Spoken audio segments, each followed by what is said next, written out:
होता है बेचारे।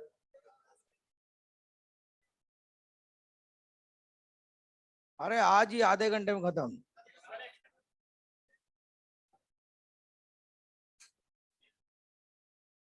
ले रहा हूँ ले रहा हूँ, मेरा काम ही लेने का ही है।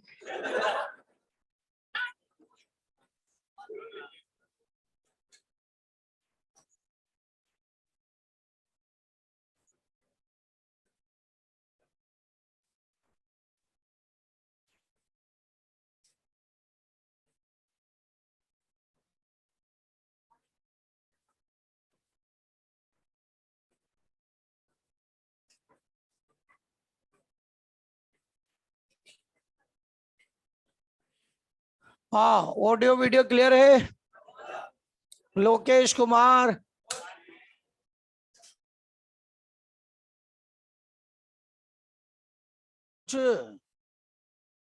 हाँ यस, यस सर क्लियर है, ठीक है।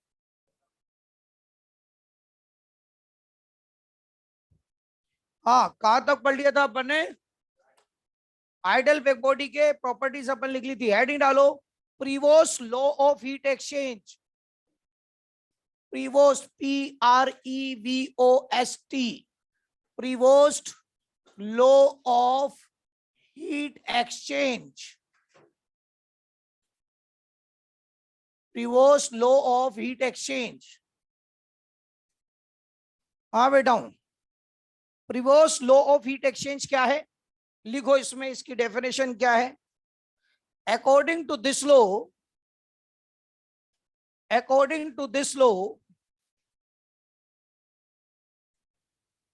according to this law, emission and absorption of radiation, according to this law, emission and absorption of radiation, emission and absorption of radiation is a continuous process. Emission and absorption of radiation is a continuous process. It means every body, it means every body emit and absorb. It means every body emit and absorb radiation to the surrounding at all temperature.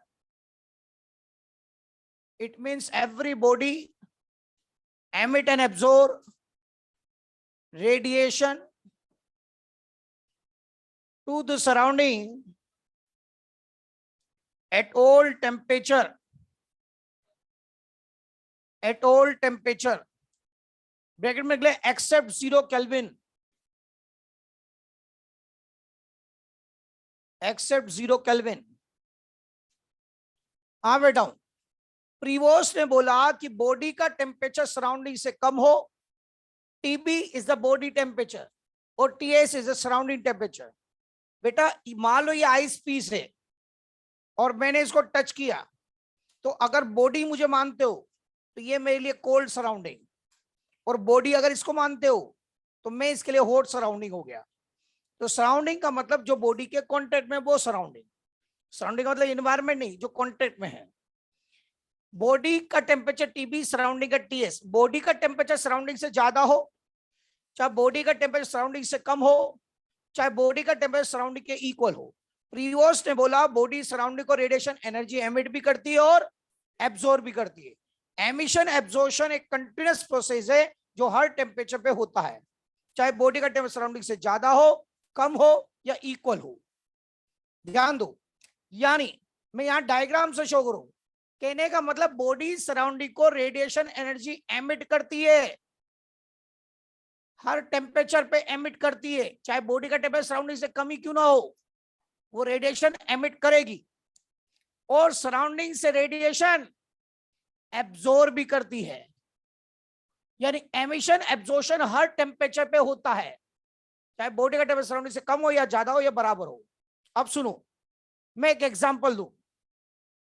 AC room में जैसे मैं यहां अंदर आया, आपने chilled कर रखा था इसको, ठीक है, जैसे ही अंदर आया मुझे ठंडक महसूस हुई।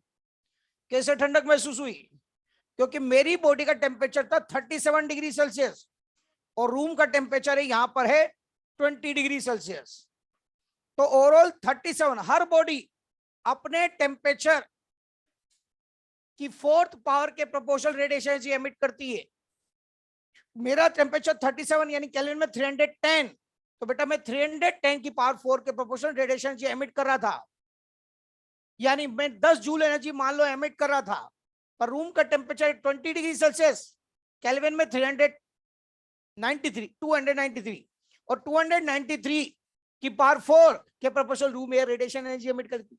पर मेरा टेम्परेचर ज्यादा है तो मैं एनर्जी एमिशन 10 कर रहा हूं, तो सराउंडिंग केवल 6 जूल एमिट कर रहा है जो मैं एब्जॉर्ब कर रहा था। सराउंडिंग जो एमिट करेगा वो मैं एब्जॉर्ब करूंगा और मैं जो एमिट करूंगा सराउंडिंग एब्जॉर्ब करेगा। तो मेरे एक्सपेरिमेंट बात करो, 10 जूल मैंने एमिट किया और 6 जूल जो सराउंडिंग ने एमिट किया वो मैंने एब्जॉर्ब किया। तो 10 एमिट 6 एब्जॉर्ब, तो बोलो क्या होगा? 4 जूल एनर्जी मेरी बॉडी से लूज होगी और 4 जूल बॉडी से एनर्जी लूज होगी तो बॉडी का टेम्परेचर फॉल होगा और बॉडी का टेम्परेचर फॉल होगा तो मुझे ठंडक महसूस होगी। सर्दियों के मौसम में ऐसा ही होता है, आपकी बॉडी का टेम्परेचर तो 37 ही रहता है, पर सर्दियों में आपने देखा पिछले 4 महीने पहले 5 महीने पहले आपकी इन्वायरमेंट टेम्परेचर का 10 डिग्री सेल्सियस टेम्परेचर था, 5 डिग्री सेल्सियस पहुंचा था। तो ओवरऑल आप एनर्जी एमिट ज्यादा करते हो, एब्जॉर्ब कम करते हो, पर एमिशन एब्जॉर्प्शन दोनों होता है। एमिशन ज्यादा होता है, एब्जॉर्प्शन कम, तो बॉडी की एनर्जी लूज होती है, बॉडी का टेम्परेचर फॉल होता है और आपको ठंड लगती है। तो ओवरऑल यहां पर कंक्लूजन, अगर बॉडी का टेम्परेचर सराउंडिंग से ज्यादा है तो बेटा मैं बॉडी के एक्सपेरिमेंट लिख रहा हूं, बॉडी का टेम्परेचर सराउंडिंग से ज्यादा होता है तो बॉडी एमिट ज्यादा करेगी और बॉडी एब्जॉर्ब कम करेगी। बॉडी के एक्सपेरिमेंट लिख रहे हैं, बॉडी एमिट ज्यादा करेगी, बॉडी एब्जॉर्ब कम करेगी, तो बेटा उस कंडीशन में एमिशन ज्यादा तो बॉडी का टेम्परेचर, बॉडी की एनर्जी लूज होगी तो बॉडी का टेम्परेचर फॉल होगा। कौन सा इफेक्ट? Cooling effect. अरे होगा। एग्जाम्पल, जैसे आप और सर्दी का मौसम या आप और एसी रूम, अरे होगा कि नहीं होगा?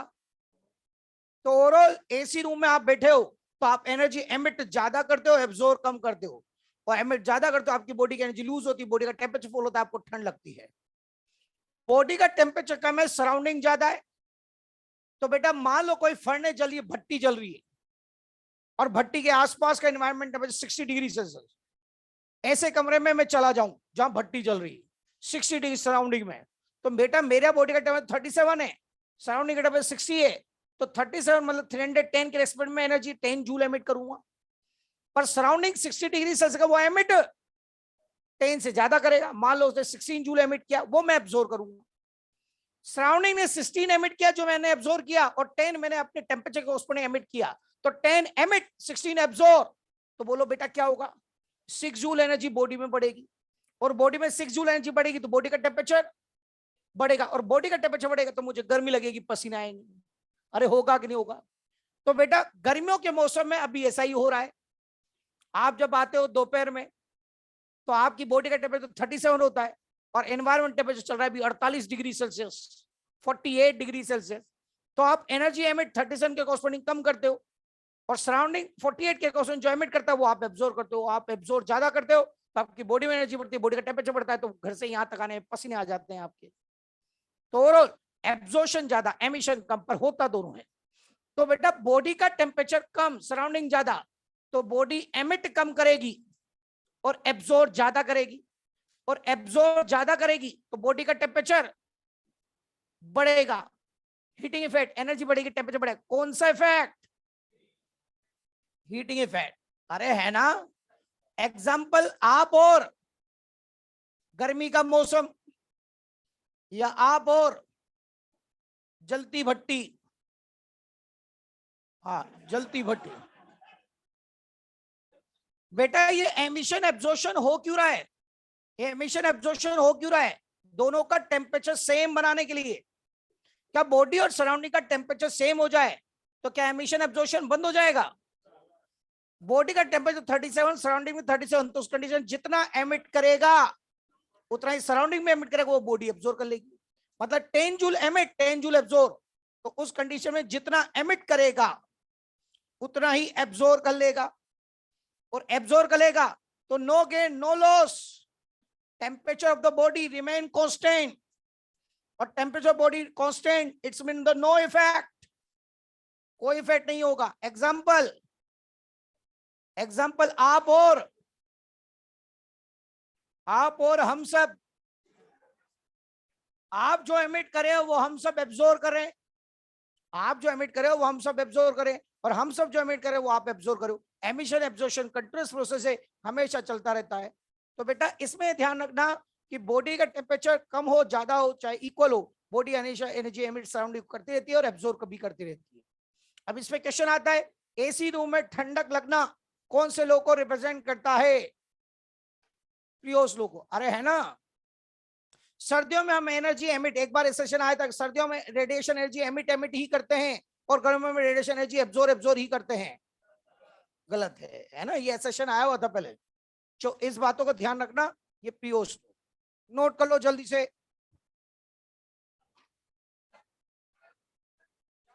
क्या दिक्कत है? वही तो कह रहा हूं, मेरे को गर्मी लगने लग गई दरवाजा खोलने से।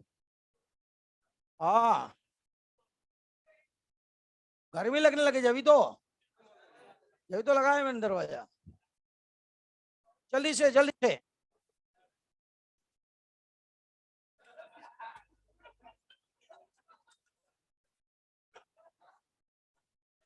बेटा उतार दूंगा कपड़े तो तू भग जाएगा अभी यहाँ से।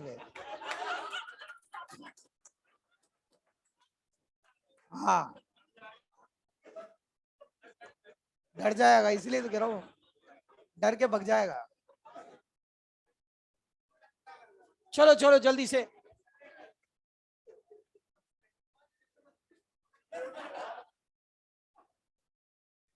नहीं डर जाएगा।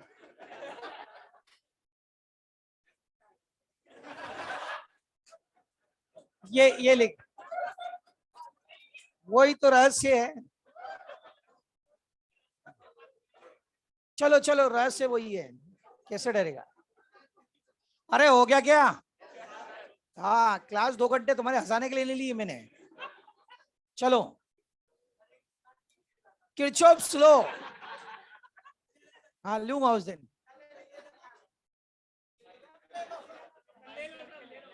अरे हेडिंग डालो, किरचॉफ्स लॉ। हाँ सेलेक्ट हो क्या हो, फिर लेंगे क्लास। तब फिर आपको तब मेडिकल का ज्ञान भी तो चाहिए होगा ना। चलें, हाँ किरचॉफ्स लॉ लिख लिया बेटा? हेडिंग डालो, किरचॉफ्स लॉ। हाँ लिखाओ, चलो लिखो। किरचॉफ्स लॉ में at a given temperature,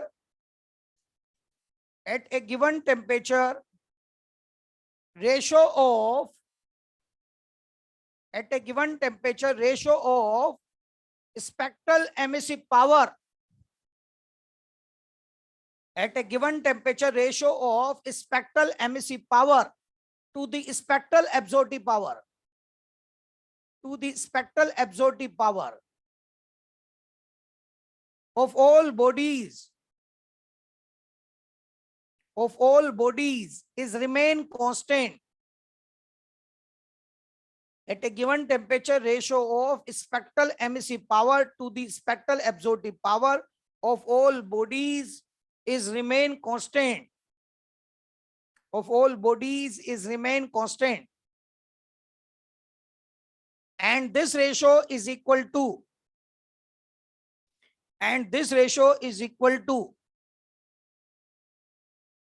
spectral emissive power, and this ratio is equal to spectral emissive power of an ideal big body,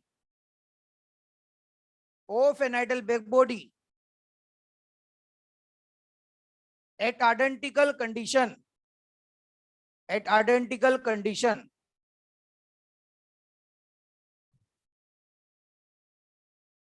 लिख लिया बेटा? इसमें प्रियोस लॉ लिखा था ना आपने, प्रियोस लॉ की डेफिनेशन लिखी थी ना, तो लास्ट में, अच्छा एक्सेप्ट जीरो केल्विन लिख लिया, ठीक है, मैं सोचा नहीं लिखा क्या। चले, एक्सेप्ट जीरो केल्विन क्यों लिखा है प्रियोस में? जीरो कर ले तो रेडिएशन एनर्जी एमिशन होगा ही नहीं, क्योंकि ई जीरो तो एमिशन जीरो, तो एमिशन नहीं होगा, फिर वो एब्जॉर्प्शन एमिशन कुछ नहीं होगा। मिटा दो बेटा, हो गया सबका? हाँ आ जाओ। किरचॉफ्स लॉ क्या है बेटा, ध्यान से सुनना। प्रियोस थ्योरेटिकल टॉपिक है, किरचॉफ भी थ्योरेटिकल है, ठीक है? तो ध्यान से सुना, ये भी थ्योरेटिकल पॉइंट।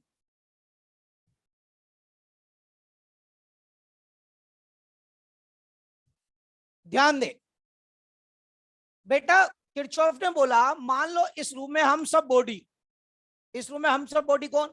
ये व्हाइट बोर्ड, ये भी एक बॉडी, ये बेंच ब्लैक कलर की बेंच है, ये ब्लैक कलर की बेंच, ये भी एक बॉडी है, ये दीवारें, ये भी एक बॉडी, ग्लास वाटर, ये भी एक बॉडी, रूम एयर, ये भी एक बॉडी, और मैं और आप सब भी एक बॉडी। हम सभी बॉडी का नेचर ऑफ सरफेस अलग अलग है। जैसे हमारा बोले तो हम कोई ना काला है, कोई गोरा है, कोई का कलर गेरुआ है, और ये तो बोर्ड तो बहुत ही ज्यादा व्हाइट है। सबका नेचर सरफेस अलग अलग है, अरे है कि नहीं? किसी का डार्क कलर है, किसी का व्हाइट कलर है, किसी का गेरुआ कलर यानी बुरा बुरा कलर जो भी है, और ये व्हाइट सबसे ज्यादा है, बेंच सबसे ज्यादा ब्लैक है, अरे है कि नहीं? यानी सबका नेचर सरफेस अलग अलग है, अरे है कि नहीं? बेटा यहां किरचॉफ ने बोला कि अगर हम सबका टेम्परेचर अगर सेम है, अगर हम सबका टेम्परेचर सेम, मान लो 37 डिग्री टेम्परेचर, तो इस रूम में हम सबका ई लैम्डा अलग, ए लैम्डा अलग, क्योंकि हमारा नेचर सरफेस अलग अलग। तो ओवरऑल जनरल बॉडी नंबर 1 का ई लैम्डा ए लैम्डा, जनरल बॉडी नंबर 2 का ई लैम्डा ए लैम्डा, जनरल बॉडी नंबर 3 का ई लैम्डा ए लैम्डा, और ऐसे करते करते सभी बॉडी जो यहां प्रेजेंट है उन सभी बॉडी का ई लैम्डा ए लैम्डा।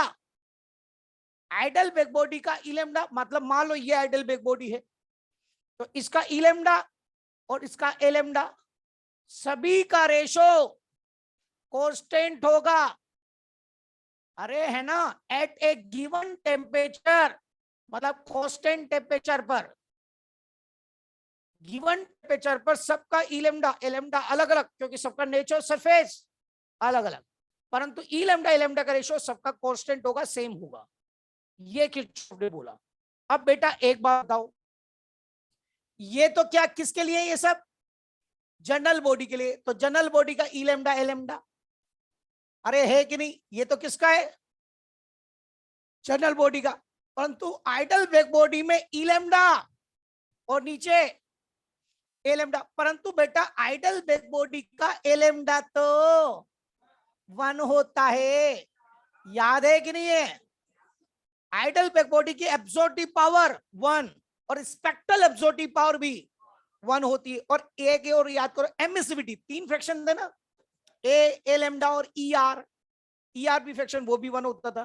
तो यहाँ ए लैम्डा 1 होता है आइडल बैक बॉडी का, बेटा ए लैम्डा 1, तो बोलो अब क्या कांस्टेंट?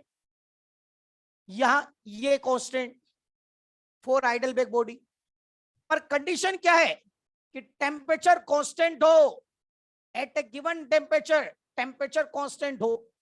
तो बेटा अब गौर से देखो, यहां पर मैंने क्या डेफिनेशन लिखा है, at a given temperature the ratio of spectral emissive power to the spectral absorptive power of all bodies is remain constant, and this ratio is equal to spectral emissive power of Heidelberg body at identical condition। identical condition मतलब same temperature में ठंडा कर रहे, same temperature पे ही Heidelberg body same temperature ठंडा कर रहे हैं, तो बात समझ में आ रही है? तो बेटा ये ई लैम्डा ए लैम्डा सभी बॉडी का कांस्टेंट होगा। अब चलो मैं इस बात को अच्छे से प्रूव करूं। पहले मुझे बताओ ये ए लैम्डा किस पर डिपेंड करता है? नेचर ऑफ सरफेस पर, क्योंकि ये फ्रैक्शन है, और मैंने बताया था fraction quantity only nature of surface पर डिपेंड करती है, अरे है कि नहीं? पर ये फ्रैक्शन नहीं है, ये क्वांटिटी थी, याद है? Emissive power spectral emissive power दोनों की यूनिट थी, याद है? Emissive power Q upon 80 joule पर मीटर स्क्वायर पर सेकेंड, यानी वॉट पर मीटर स्क्वायर, याद है? तो बेटा इसकी यूनिट है, तो ये किस पर डिपेंड करेगा? टेम्परेचर और नेचर सरफेस दोनों पर करेगा, अरे करेगा नहीं करेगा? मैंने बताया था नेचर सरफेस तो होगा ही सही, साथ का टेम्परेचर जैसे बढ़ाओगे वैल्यू बढ़ती जाएगी। ये टेम्परेचर एंड नेचुरल सरफेस दोनों पर डिपेंड करेगा, करेगा कि नहीं करेगा।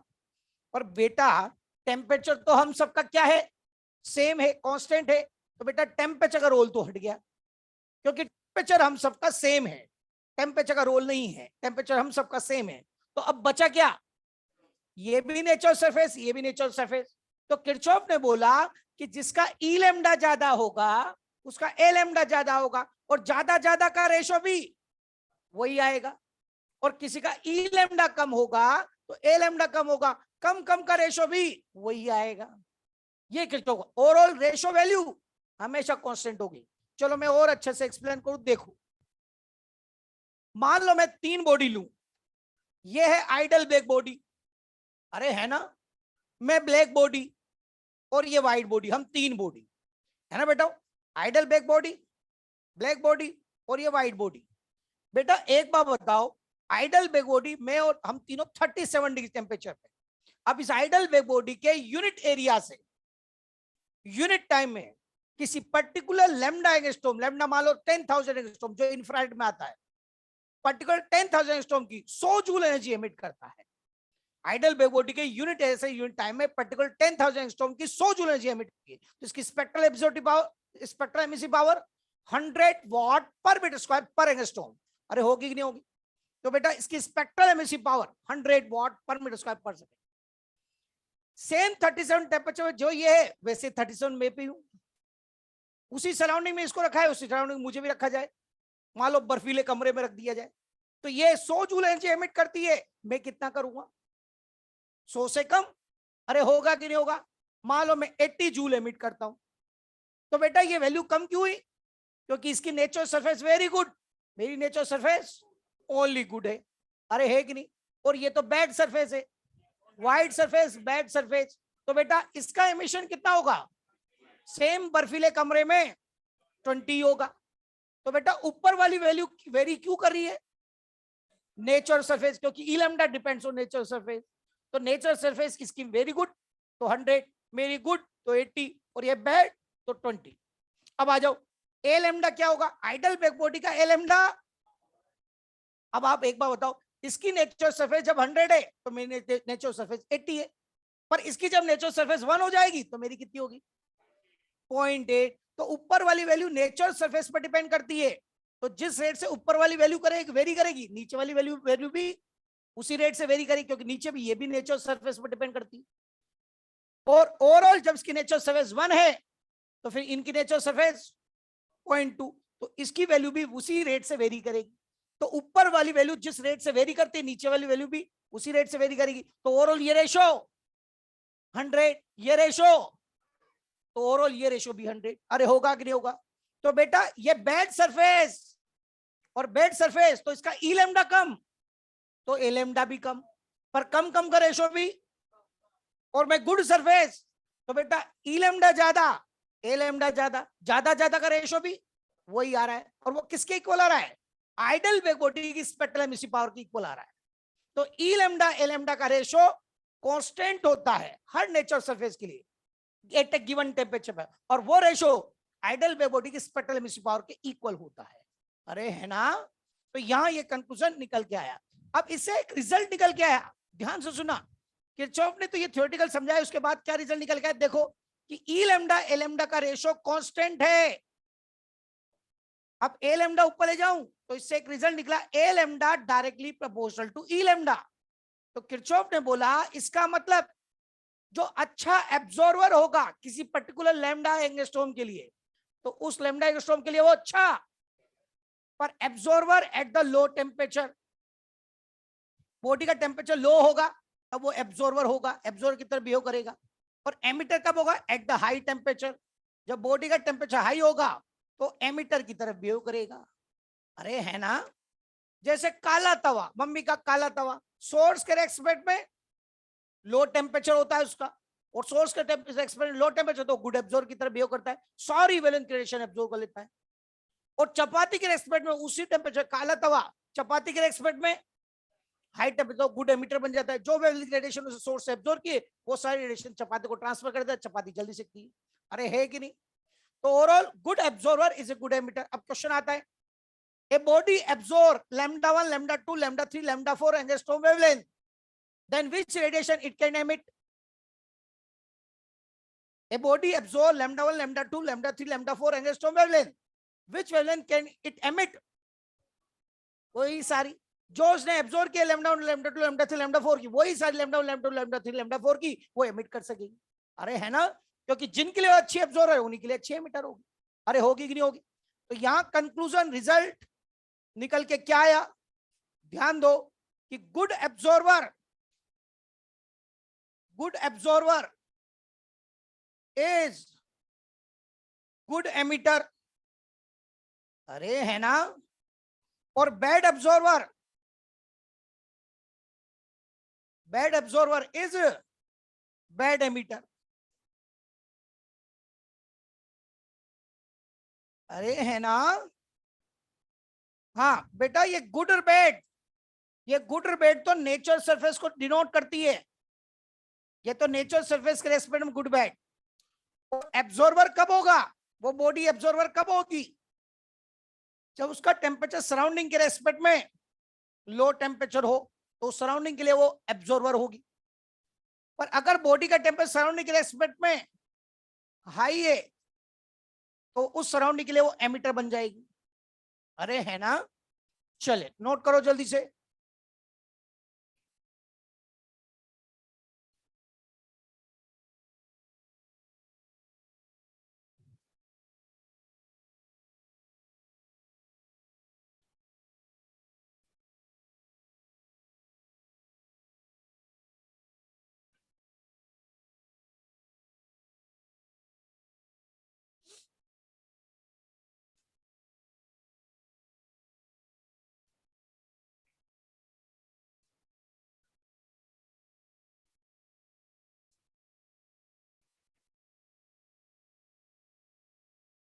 हो गया?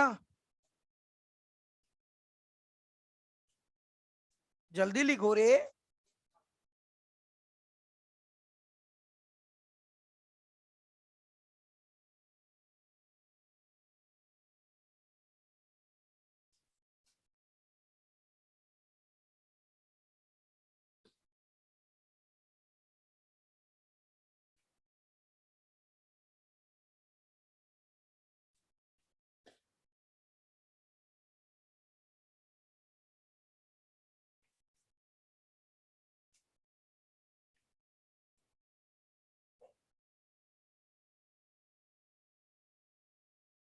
चलो,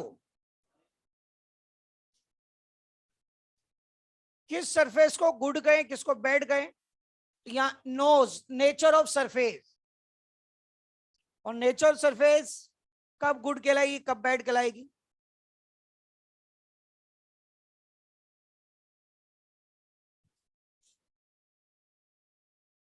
चलो बेटा,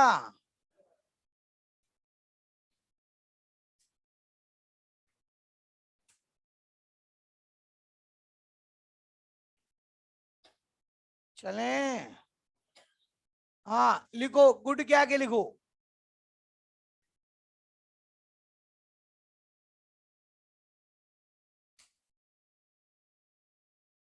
चलें, हाँ गुड के आगे लिखो dark colour.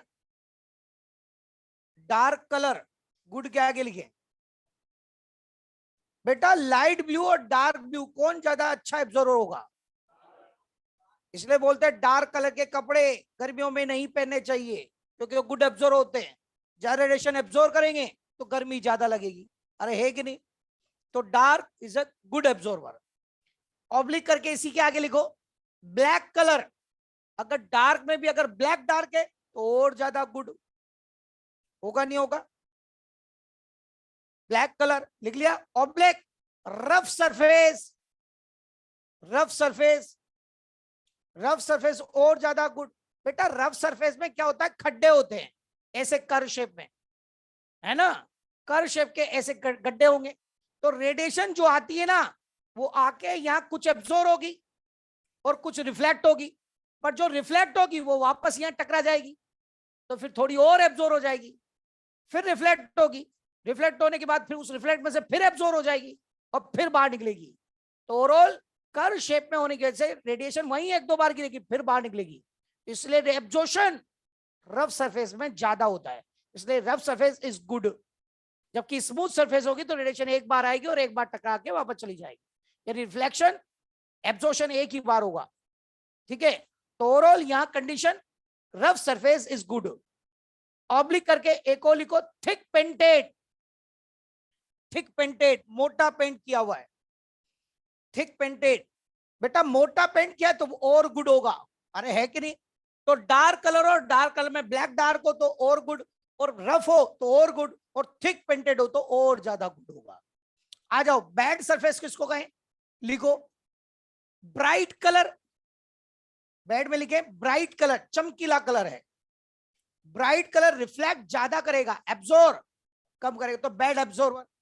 Oblique white colour, bright में भी अगर व्हाइट ब्राइट है तो और ज्यादा रिफ्लेक्ट करेगा, तो overall white colour. Oblique smooth surface, चिकनी सरफेस है तो रिफ्लेक्ट ज्यादा करेगी, एब्जॉर्ब कम करेगी। और लास्ट में लिखे थिन पेंटेड, थिन पेंटेड पतला पेंट किया हुआ है,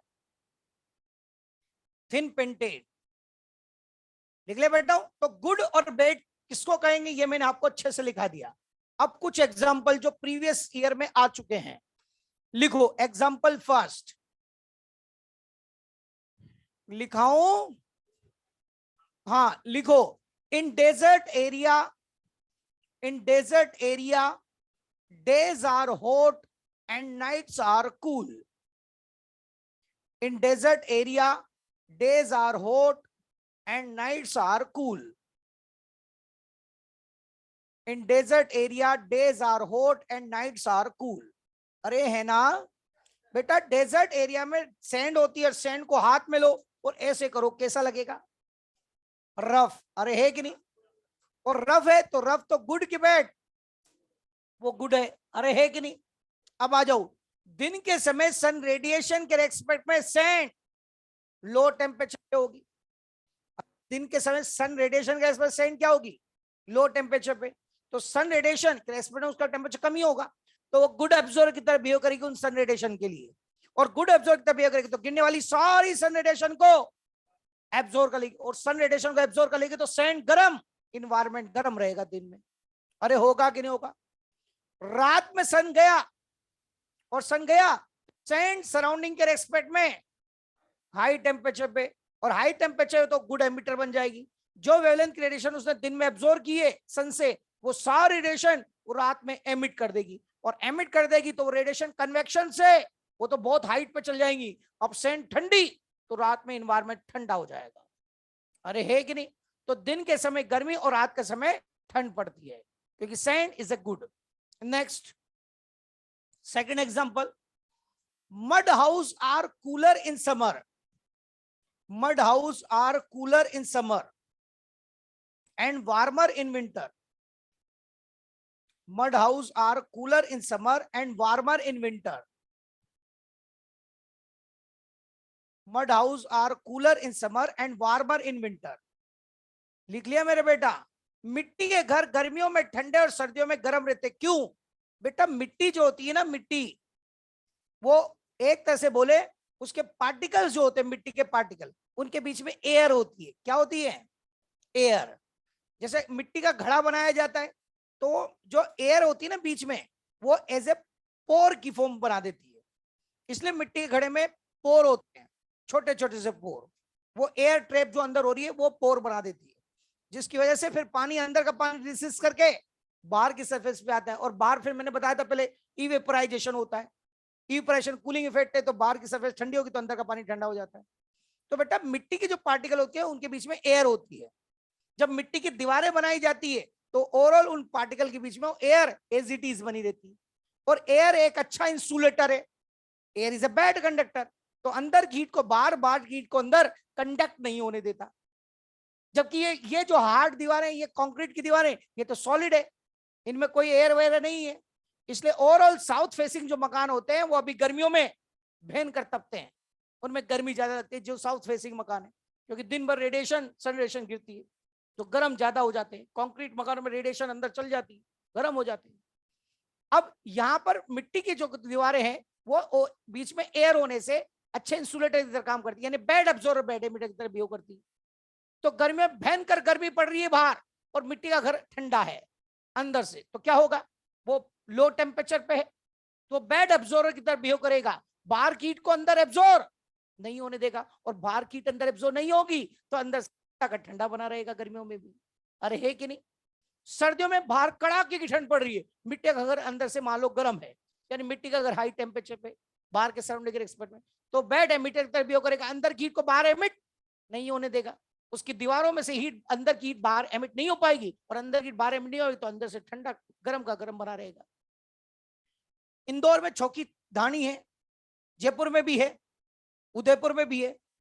इंदौर वाली चौकी धानी में तो मैं वहां गया हुआ, मिट्टी के घर बने हुए हैं, ठीक है, मिट्टी के घर, उसमें ठहरने के लिए जो जगह बना रखी है, ठीक है, और अंदर बेड वगैरह एसी सब लग रहा है, ठीक है, बाहर से दिखने में मिट्टी का घर लगता है पर अंदर एसी चलता है, और एसी भी इतना जल्दी चिल्ड कर देता है क्योंकि अंदर की हीट, जो अंदर की जो ठंडक है वो बाहर नहीं निकल पाती, बाहर की हीट अंदर नहीं आ पाती क्योंकि मिट्टी की दीवारें बनी हुई, मिट्टी की दीवारों से घर बनाया रखा है। तो ओवरऑल वहां पर मिट्टी की दीवारें गर्मियों में क्या रहेंगी, ठंडी, और सर्दियों में गर्म रहती है। तो मिट्टी के घर गर्मियों में ठंडे और सर्दियों में गर्म रहते हैं। क्लियर है सभी को? क्योंकि मिट्टी क्या है, बैड एब्जॉर्बर बैड एमिटर। एक और एग्जांपल लिखो, a person of black skin, a person of black skin experience more heat, a person of black skin experience more heat in summer, a person of black skin experience more heat in summer and more cool in winter, a person of black skin experience more heat in summer and more cool in winter as compared to a white skin person, as compared to a white skin person, as compared to a white skin person. Simple example है तो dark colour is a good की bad, और white skin person bad, तो black skin person good होता है। हाँ,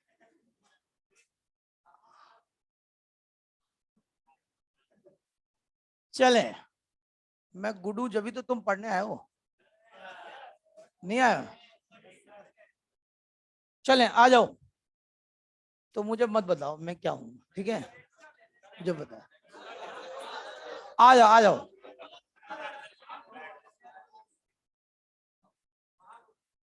हाँ चलो आ जाओ आ जाओ। ये बेटा या ध्यान दो, ये बॉल है और इसमें ब्लैक ब्लैक स्पॉट बने हुए हैं, ये ब्लैक स्पॉट है ना, मैं ऐसे ही बना देता हूं थोड़ा सा, ये आइडिया दे दिया आपको।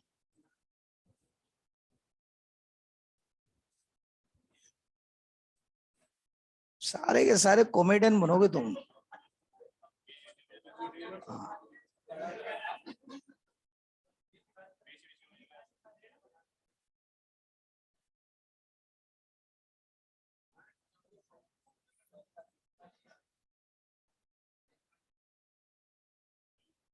हाँ आ जाओ आ जाओ बेटा, ये व्हाइट बॉल है,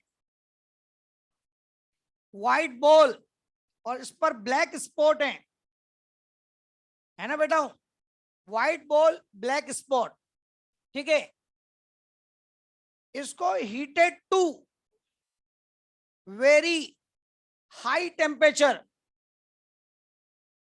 बहुत ज्यादा हाई टेम्परेचर पे मैं इसको गर्म करूं।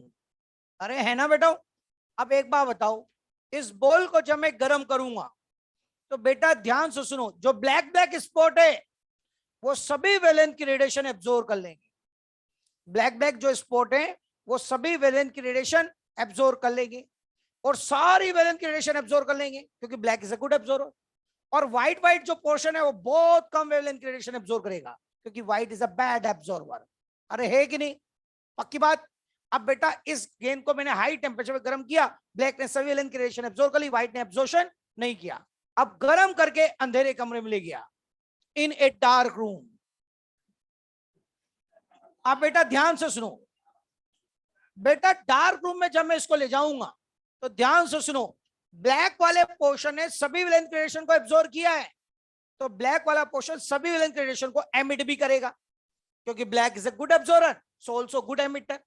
तो ब्लैक पोर्शन सभी वेवलेंथ रेडिएशन एमिट करेगा, और सभी वेवलेंथ यानी विबग्योर के सारे कलर एमिट करेगा, और सारे कलर मिलकर के हमारी आंखों की रेटिना पे पहुंचेंगे। तो ब्लैक कलर चमकता हुआ सफेद व्हाइट दिखेगा, शाइन करता हुआ ब्लैक पोर्शन क्या होगा, वो चमकता हुआ व्हाइट दिखेगा। और व्हाइट ने कुछ एब्जॉर्ब किया ही नहीं, तो व्हाइट पोर्शन कुछ एनर्जी एमिट करेगा ही नहीं, और करेगा नहीं तो आंखों पे कुछ पहुंचेगा नहीं, अंधेरे कमरे में आंखों पे कुछ पहुंचेगा नहीं। तो व्हाइट व्हाइट पोर्शन हमें ब्लैक दिखेगा, और ब्लैक पोर्शन शाइन करता हुआ व्हाइट नजर आएगा। यानी यही बॉल हीटेड करके डार्क रूम में ले जाएं तो यहां पर ब्लैक दिखेगा व्हाइट, और व्हाइट दिखेगा ब्लैक।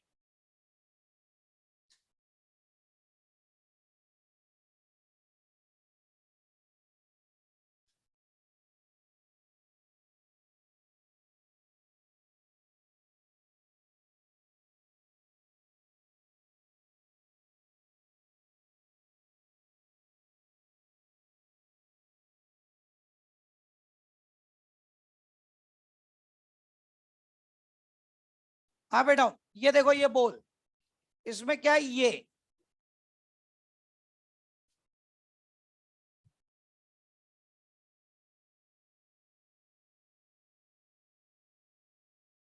कॉमेडियन बनोगे आखिर में।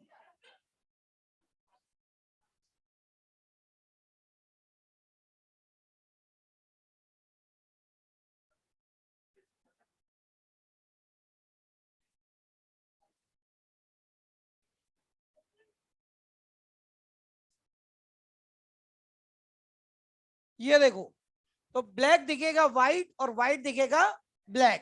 तो यहां पर ये एक तरह से हो गया ब्लैक बॉल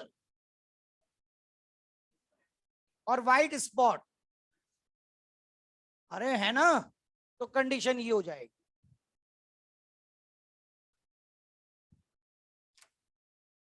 मिटा दो ये तो।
हाँ बेटा, मिटा दू।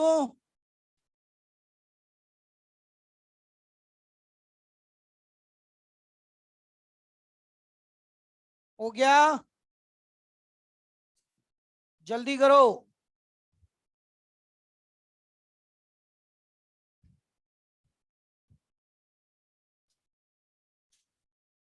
चले बेटा,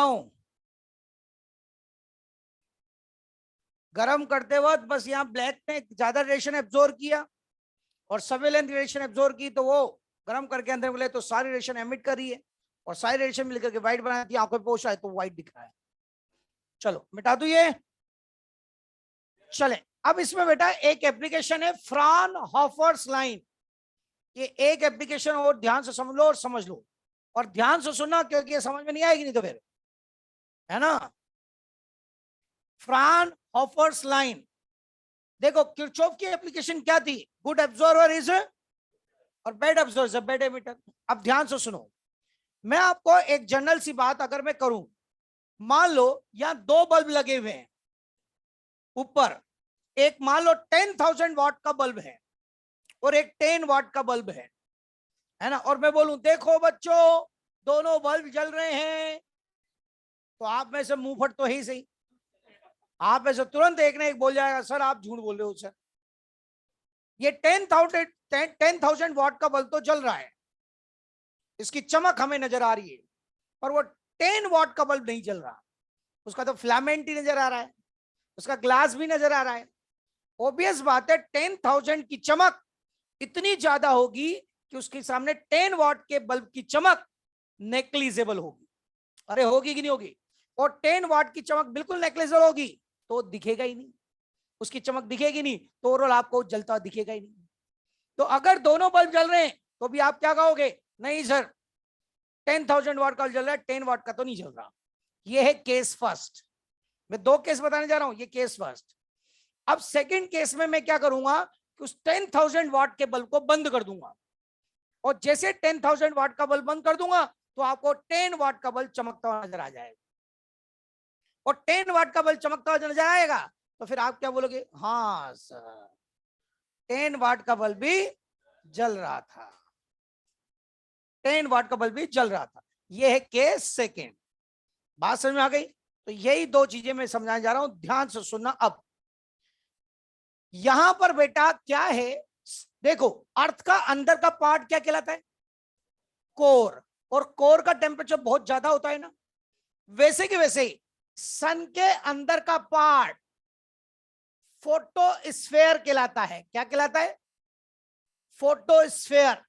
और फोटोस्फेयर का टेम्परेचर भी बहुत ज्यादा होता है, 1 करोड़ केल्विन। ठीक है, जैसे अंदर अर्थ का पार्ट कोर कहलाता है, उसका टेम्परेचर बहुत ज्यादा है, वैसे सन के अंदर का पार्ट कहलाता है फोटोस्फेयर, और उसका टेम्परेचर होता है 1 करोड़ केल्विन। 1 करोड़ यानी 10 की पावर 7। बेटा अर्थ के चारों तरफ जैसे गैसेस की लेयर है बहुत ज्यादा डेंसिटी में, जिसको हम बोलते हैं एटमोस्फेयर। क्या बोलते हैं? हमारे एटमोस्फेयर में गैसेस की लेयर, और गैस बहुत सारे मॉलिक्यूल है, डेंसिटी ज्यादा है गैसेस की, ओवरऑल एक लेयर बनाया जिसको हम बोलते हैं एटमोस्फेयर। वैसे वैसे फोटोस्फेयर के चारों तरफ भी एक लेयर है, पर इस लेयर में गैस के मॉलिक्यूल नहीं है, क्योंकि बेटा इतने हाई टेम्परेचर पे मॉलिक्यूल क्या एटम भी स्टेबल नहीं रह पाते। इसलिए वहां जो चारों तरफ एक लेयर बनी हुई है उसमें आयंस पार्टिकल है, क्योंकि एटम्स आयंस में डिस्ट्रीब्यूट हो जाते हैं, और वहां पर सोडियम, पोटेशियम, कैल्शियम, मैग्नीशियम जो भी प्रोपेलाइन है उससे एक लेयर बनी हुई है। जैसे हमारे चारों तरफ गैस के मॉलिक्यूल बहुत ज्यादा डेंसिटी में, ऐसे वहां भी फोटोस्फीयर के चारों तरफ आयंस पार्टिकल बहुत ज्यादा डेंसिटी में है। और ये जो है इसके चारों तरफ एक लेयर बनाए हुए, उस लेयर को हम बोलते हैं क्रोमोस्फेयर। क्या कहते हैं हम? और क्रोमोस्फेयर का टेम्परेचर 6000 केल्विन होता है, मतलब इन आयन पार्टिकल का टेम्परेचर 6000 केल्विन होता है। तो हमारे चारों तरफ एक लेयर है, उसको हम गैसेस लेयर को हम बोलते हैं एटमोस्फेयर, और वहां जो चारों तरफ आयन की लेयर है उसको हम बोलते हैं क्रोमोस्फेयर। और क्रोमोस्फेयर में आयंस पार्टिकल जिनका टेम्परेचर 6000 केल्विन है। अरे है ना, सन से रेडिएशन अर्थ पे आ रही है, ये रही बेटा अर्थ, है ना, अर्थ आ रही पर आ रही है, और अर्थ पर है ये फ्राउनहोफर्स प्लेट। फ्राउनहोफर्स प्लेट एक छोटी सी स्क्वायर प्लेट होती है, अर्थ के बराबर मत मान लेना उसको, जो बताने के दिखाने के लिए बनाई है, एक छोटी सी स्क्वायर प्लेट है ये फ्राउनहोफर्स प्लेट। अब बेटा सन से रेडिएशन अर्थ पर आ रही है, सभी ध्यान देना। फोटोस्फेयर से रेडिएशन आएगी, पहले वो क्रोमोस्फेयर में से गुजरेगी और फिर अर्थ पर पहुंचेगी। अरे है कि नहीं? फोटोस्फेयर से रेडिएशन निकलेगी, पहले क्रोमोस्फेयर में से गुजरेगी और फिर अर्थ पर पहुंचेगी। तो बेटा अर्थ पर जब ये लाइंस आएगी तो ये बहुत चमकती हुई लाइनें होगी, ब्राइट लाइन। कैसी होगी?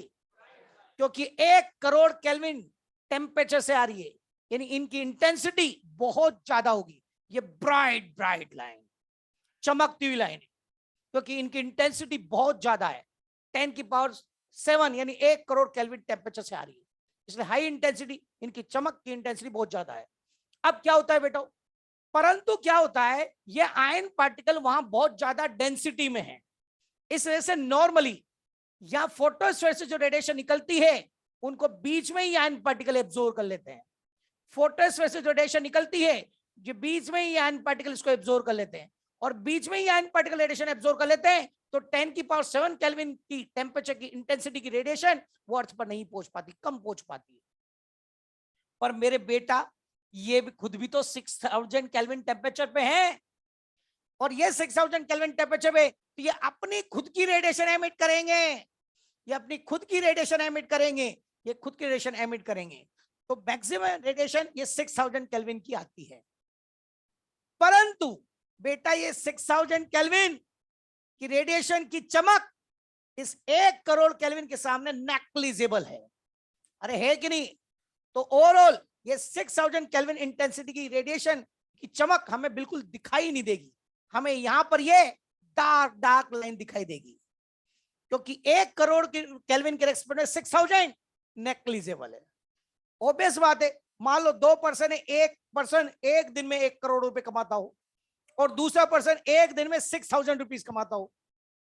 एक दिन में 6000 रुपीज कमाता है एक व्यक्ति और दूसरा व्यक्ति एक दिन में 1 करोड़ कमाता है एक दिन में, तो ओवरऑल 6000 भी कम नहीं होता है कि वन पर डे 6000 रुपीज कमा रहा है। अरे है कि नहीं यार, सुन रे। पर 1 करोड़ केल्विन जो पर डे कमा रहा है मुकेश अंबानी, उसके सामने नेग्लिजिबल क्या है? अरे है कि नहीं? तो बेटा 1 करोड़ केल्विन के सामने 6000 कम नहीं होता है, पर इसके रेस्पेक्ट में ये नेग्लिजिबल है। अरे है कि नहीं? तो ओवरऑल ये भी ब्राइट ही होती है, पर हम इसको इसके रेस्पेक्ट में हम डार्क कह रहे हैं। तो अब नॉर्मल डे में हमें ये डार्क लाइन क्यों मिल रही है, ये हमें सोचे। ये डार्क लाइन ही फ्राउनहोफर्स लाइन है। नॉर्मल डे में dark lines is a Fraunhofer's line and dark number of dark line is and dark. ये 6000 केल्विन इंटेंसिटी की है। अरे है ना? ये डार्क लाइन क्यों मिल रही है? तो देखो, ड्यू टू आप अर्थ पर बैठे बैठे क्या कंक्लूजन दोगे कि फोटोस्फीयर से आने वाले रेडिएशन को बीच में क्रोमोस्फीयर एब्जॉर्ब कर रहा है, इसलिए वो अर्थ पर नहीं पहुंच पा रही, इसलिए मैं डार्क मिल रही है। वही वाली बात, 10,000 वाट का बल्ब जल रहा है और 10 वाट का जल रहा है, पर 10 वाट की चमक आपको महसूस ही नहीं हो रही, यानी वो 6000 केल्विन से जो रेडिएशन आ रही है वो महसूस ही नहीं हो रही। आप क्या कह रहे हो कि वो क्रोमोस्फीयर बीच में फोटोस्फीयर के रेडिएशन को एब्जॉर्ब कर रहा है, यानी वो क्रोमोस्फीयर गुड एब्जॉर्बर की तरह बिहेव कर रहा है और वो सारे रेडिएशन फोटोस्फीयर से बीच में ही एब्जॉर्ब कर रहा है। तो due to absorption of radiation by chromosphere with respect to photosphere, अरे है ना, तो बीच में रेडिएशन वो एब्जॉर्ब कर रहा है, इसलिए हमें डार्क लाइन मिल रही है। अरे है कि नहीं? चले अब देखो, आ जाओ case second. At total solar eclipse, बेटा टोटल सोलर इक्लिप्स होगा तो क्या होगा? सोलर इक्लिप्स जानते हो, सन और अर्थ के बीच में मून आ जाए। अब बेटा सेकंड केस ले रहा हूं, 10,000 वाट के बल्ब को बंद कर दूंगा तो आपको 10 वाट का बल्ब चमकता हुआ नजर आएगा। तो बेटा ध्यान से सुनो, सोलर इक्लिप्स में क्या होता है, सन और अर्थ के बीच में मून आ जाता है और मून इस फोटोस्फीयर पार्ट को पूरा ढक लेता है और उस वक्त आपको केवल चमकीली सी रिंग नजर आती है। वो चमकीली सी रिंग होती है क्रोमोस्फीयर, केवल क्रोमोस्फीयर नजर आता है और उस वक्त क्रोमोस्फीयर से ही रेडिएशन अर्थ पर आती है। क्रोमोस्फीयर से रेडिएशन अर्थ पे आती है, मतलब सब 6000 केल्विन की रेडिएशन अर्थ पे आएगी, फोटोस्फीयर से रेडिएशन अर्थ पर नहीं आएगी। तो देखो, आप हो अर्थ, अर्थ के अलग अलग कोने से देख रहे हो, अरे है ना, और ये रहा सन, अरे है कि नहीं? बेटा कॉपी देना ही, हाँ। तो आप हो अर्थ, अर्थ के अलग अलग कोने से देख रहे हो, और ये रहा सन, और बेटा ये आ गया बीच में मून, आ गया मून, ये है मून। मून ने फोटोस्फीयर पार्ट को बीच में ही ढक लिया, अरे ढक लिया, तो बेटा moon block the radiation emitted by photosphere, moon block the radiation emitted by photosphere, so radiation emitted by chromosphere reach the अर्थ, क्योंकि अब फोटोस्फीयर जो रेडिएशन निकलेगी वो मून पे जाके गिरेगी, फोटोस्फीयर रेडिएशन अर्थ पे नहीं आ पाएगी। अब फोटोस्फीयर से रेडिएशन अर्थ पे नहीं आ पाएगी तो क्रोमोस्फीयर जो चमकी सी रिंग नजर आ रही है उसी से रेडिएशन अर्थ पे आ रही है। तो बेटा ये ब्राइट ब्राइट वाली लाइन है जो पहले 1 करोड़ केल्विन फोटोस्फीयर से आ रही थी वो सारी एब्सेंट हो जाएगी। अरे होगी कि नहीं होगी? तो अब केवल कौन सी वाली लाइन मिलेगी? ये सारी ये डार्क डार्क वाली लाइन मिलेगी, यानी 6000 केल्विन की। पर बेटा अब इनको मैं डार्क क्यों बोलूं? पहले तो मुझे कंपेयर में बोलना पड़ रहा था, अरे है कि नहीं? तो बेटा इसके कंपेरिजन में डार्क कह रहे थे, पर अब उन्हीं ब्राइट डार्क लाइनों को ब्राइट लाइन कहा जाता है। तो at the total solar eclipse moon block the radiation emitted by photosphere, so radiation emitted by chromosphere reach the earth. और क्रोमोस्फेयर जो रेडिएशन आ रही है, all lines are bright line, परंतु ध्यान रखना अब जो ब्राइट लाइन मिल रही है वो नंबर में उतनी ही होगी जितनी ये डार्क लाइन है, क्योंकि ये डार्क लाइन जिस क्रोमोस्फेयर डेंसिटी से मिल रही है अभी भी उस क्रोमोस्फेयर डेंसिटी से ही ब्राइट लाइन मिल रही है। कहने का फर्क है, वही डार्क लाइन है ये, बस वहां हम उन्हीं को डार्क लाइन कह रहे थे, अब उन्हीं को ब्राइट लाइन कह रहे, पर अब हम उनको ब्राइट क्यों करें, क्योंकि अब कंपेरिजन नहीं है, इसलिए उन्हीं डार्क लाइन को हम ब्राइट लाइन करें, नंबर में उतनी ही होगी, क्योंकि पहले उसी डेंसिटी से आ रही थी डार्क और उसी डेंसिटी से अभी ब्राइट आ रही है। अब आप बताओ, अर्थ पर आप बैठे हो, आपको क्या महसूस हो रहा है, क्रोमोस्फेयर से लाइट अर्थ पे आ रही है, तो बताओ क्रोमोस्फेयर अर्थ के रेस्पेक्ट में हाई टेम्परेचर पे तो क्या प्रूव होता है, क्रोमोस्फेयर अर्थ के रेस्पेक्ट में गुड एमिटर है, जब तो रेडिएशन अर्थ पे भेज रहा है। तो आपको वो 10,000 वाट का बल्ब बंद कर दिया, फोटोस्फेयर बंद कर दिया, तो आपको 10 वाट का क्रोमोस्फेयर अब नजर आने लगा, क्रोमोस्फेयर से आने वाली लाइट महसूस होने लगी। तो अब आप क्या प्रूव कर पा रहे हो कि क्रोमोस्फेयर फोटो अर्थ के रेस्पेक्ट, क्रोमोस्फेयर अर्थ के रेस्पेक्ट में गुड एमिटर है, अरे है कि नहीं। तो क्रोमोस्फेयर की गुड एमिटर प्रॉपर्टी कब नजर आती है, टोटल सोलर इक्लिप्स के टाइम, और साइंटिस्ट लोग भी सोलर इक्लिप्स का वेट करते हैं, क्योंकि जब फोटोस्फेयर ढक जाता है तब वो क्रोमोस्फेयर को स्टडी कर पाते हैं, क्योंकि उसी वक्त उसकी लाइट अर्थ पर आती है तो आती महसूस होती है और उससे हम एनालिसिस कर पाते हैं।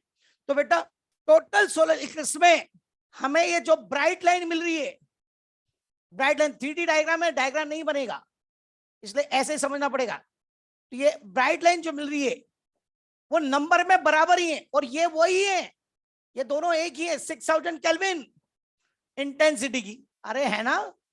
पर ये डार्क ब्राइट लाइन मिल क्यों रही है, तो due to emission of radiation by chromosphere with respect to earth, अरे है ना। इसके बाद ब्रैकेट में वो लिखा देता हूं, चलो ये लिखो, जल्दी से लिखो, हाँ बनाओ ना, ऐसे क्यों पूछते हो रे, क्या समझ में नहीं आ रहा, 2 गोले बनाने, छोटा गोला बड़ा गोला,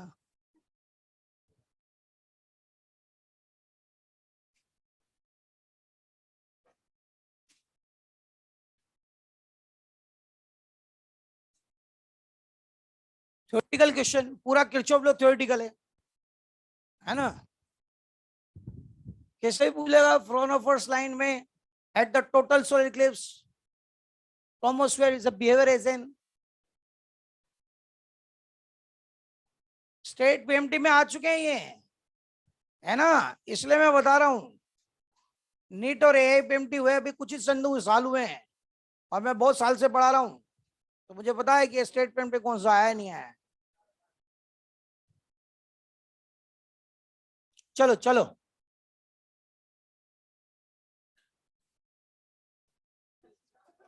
तुम्हारा बस नहीं चले, तुम 20 बुतामा बना दो, मुझे तीरों पे लेटा दो, हाँ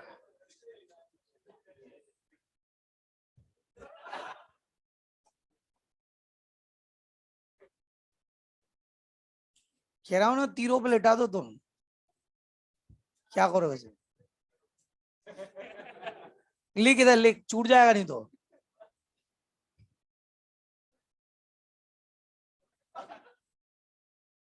हाँ नीचे इसमें लिख लो,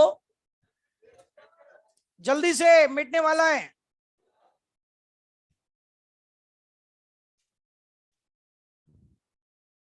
जल्दी करो, स्टीफन स्लो खत्म करना है आज, स्टीफन स्लो भी इसके बाद।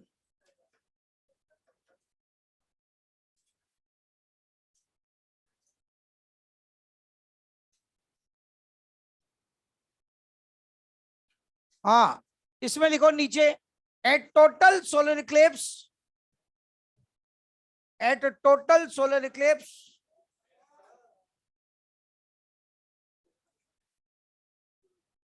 at total solar eclipse moon block the radiation emitted by photosphere, यहां इसके आगे लीजिए, लिख लो यहीं, at total solar eclipse moon block the radiation emitted by photosphere, moon block the radiation emitted by photosphere, so radiation emitted by chromosphere So radiation emitted by chromosphere reaches the earth. So radiation emitted by chromosphere reaches the earth. At total solar eclipse, moon block the radiation emitted by photosphere. Moon block the radiation emitted by photosphere. So radiation emitted by chromosphere reaches the earth. Radiation emitted by chromosphere reaches the earth. लिख लिया? चले बेटा, तीसरा point इसमें जितनी number of dark line पहले थी वो भी क्रोमोस्फेयर से मिल रही थी, और अब जितनी ब्राइट लाइन अभी मिल रही है वो भी क्रोमोस्फेयर की है, तो number of dark line number of bright line की इक्वल। तो बेटा कंक्लूजन क्या निकला? क्या रिजल्ट? कंक्लूजन क्या निकला कि chromosphere is good absorber with respect to photosphere and good emitter with respect to earth. ये दोनों प्रॉपर्टी क्रोमोस्फेयर की अलग अलग टाइम पे महसूस हुई। नॉर्मल डे में एब्जॉर्बर प्रॉपर्टी दिख गई, और सोलर इक्लिप्स हुआ तब उसकी गुड एमिटर प्रॉपर्टी भी नजर आई। अरे है ना, ये किरचॉफ्स लॉ को ओबे करता है, यानी क्रोमोस्फेयर काले तवे की तरह है जो फोटोस्फेयर से तो जल रहा है और अर्थ चपाती को सेक रहा है। हाँ, फोटोस्फेयर का एब्जॉर्प्शन पावर, फोटोस्फेयर का एब्जॉर्प्शन थोड़ी, chromosphere good absorb with respect to photo, absorber है क्रोमोस्फेयर, गुड एब्जॉर्बर है फोटोस्फेयर के रिस्पेक्ट में। अरे क्रोमोस्फेयर गुड एब्जॉर्बर है फोटोस्फेयर के रिस्पेक्ट में, ये लिखा है। क्रोमोस्फेयर गुड एब्जॉर्बर है किसके रिस्पेक्ट में? ये लिखा है, यानी फोटोस्फेयर से रेडिएशन एब्जॉर्ब करा है क्रोमोस्फेयर।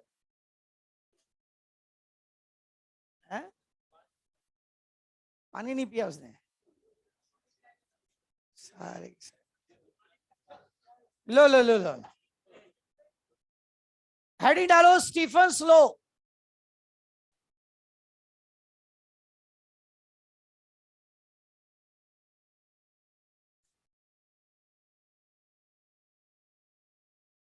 स्टीफन्स लॉ, जल्दी करो रे।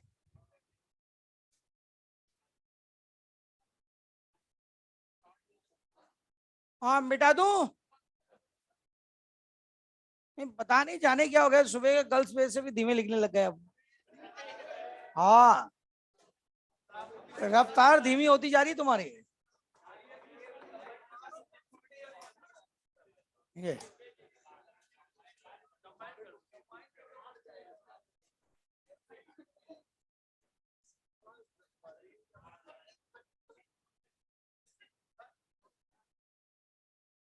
मिटा दूं?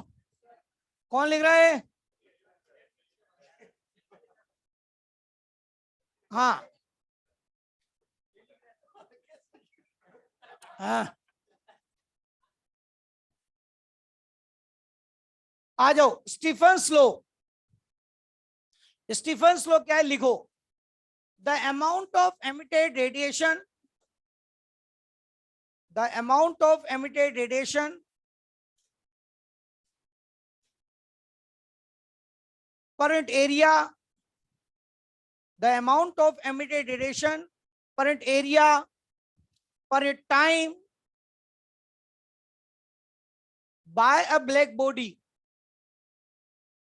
the amount of emitted radiation per unit area per unit time by a black body। बेटा यहां तक डेफिनेशन किसकी हुई? एमएससी पावर ई, आइडल ब्लैक बॉडी के MSc power capital E, body के यूनिट ऐसे टाइम में amount of emitted radiation is MSc power. अरे है कि नहीं? आगे लिखो, इसके आगे आगे, is directly proportional to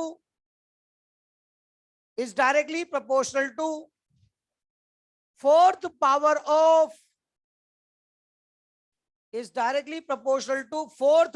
of its absolute temperature The amount of emitted radiation per time by a black body is directly proportional to fourth power of its absolute temperature. लिख लिया? कहने का मतलब E T की power 4 के बेटा proportional sign हटेगा तो एक कांस्टेंट आएगा। बेटा स्टीफन का लो मेन लो है। मैं फर्स्ट लेक्चर रेडिएशन जहां शुरू किया वहां से ये फॉर्मूला बार बार लिखता हुआ आ रहा हूं, क्योंकि मेन पूरा रेडिएशन स्टीफन पे ही बेस्ड है। अब यहां गौर से देखो, यहां पर प्रोपोर्शनल साइन हटाया तो एक कांस्टेंट आया सिग्मा। इस सिग्मा को बोला जाता है स्टीफन कांस्टेंट, स्टीफन कांस्टेंट। और स्टीफन कांस्टेंट की वैल्यू 5, 6, 7 और 8 भी आएगा, -8। और ये 5.67 इन 10 की पावर -8। इसको 17/3 भी लिख सकते हैं। 5.67 क्या लिख सकते हैं? 17/3। यूनिट बनाओ सिग्मा की। ई की यूनिट जूल पर मीटर स्क्वायर पर सेकेंड, जूल पर मीटर स्क्वायर पर सेकेंड। और केल्विन की पावर 4 नीचे और आएगा मेरे बेटा, जूल पर मीटर स्क्वायर पर सेकेंड पर केल्विन की पावर 4। और जूल पर सेकेंड वॉट, तो वॉट पर मीटर स्क्वायर पर केल्विन की पावर 4 ये आएगा। डायमेंशन पूछी जा चुकी है इनकी, इसलिए लिखवा रहा हूं। डायमेंशन, जूल की डायमेंशन m1 l2 t-2 और ये l2 l2 l2 और t-2 में नीचे का t और ऊपर गया तो बेटा m1 l0 t-3 k-4 होगा। अब ध्यान से सुनो, कंडक्शन में कितने फॉर्मूले लिखे थे अपन ने? ये छठा नंबर का आ गया है ना बेटा।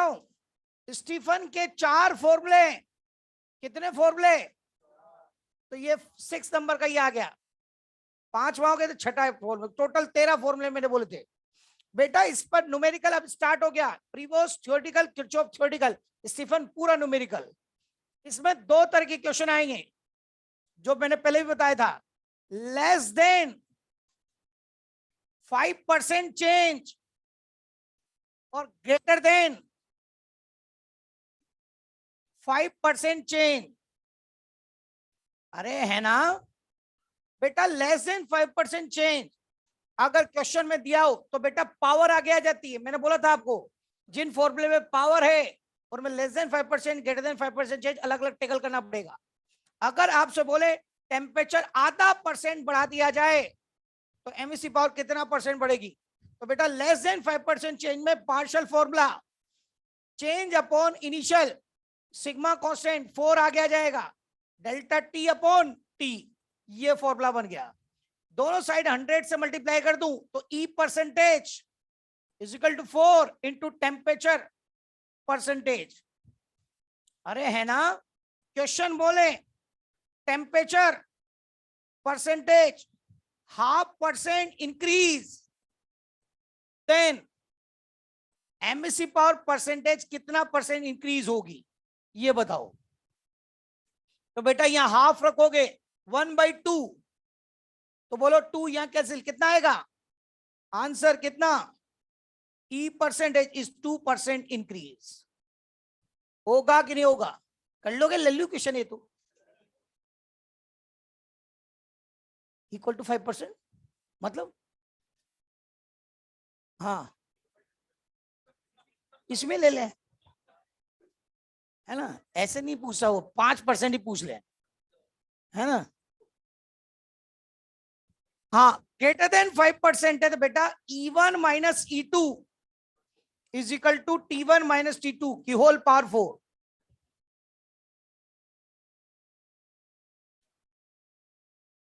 चले क्वेश्चन में लिखाता हूं एक जल्दी से।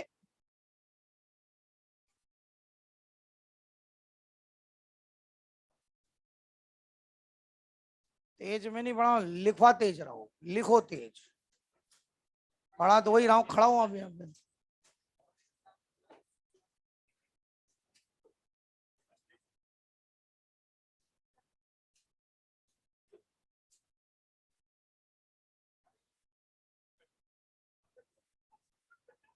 खड़ा ही अच्छा लगता हूं मैं।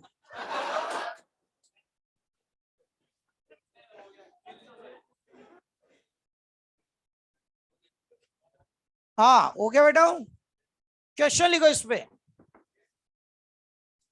If the temperature of an ideal big body increases 25%, if the temperature of an ideal big body increases 25%, if the temperature of an ideal big body increases 25%, then how much percentage? Then how much percentage of rate of emission?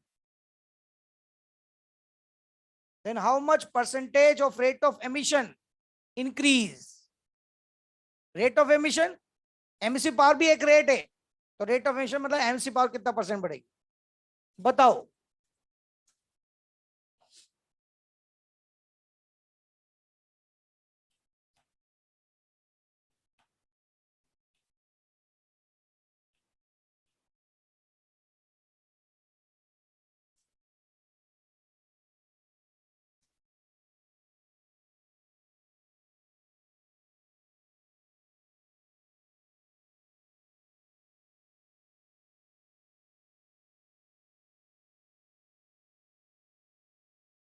Calculator चला लिया थे,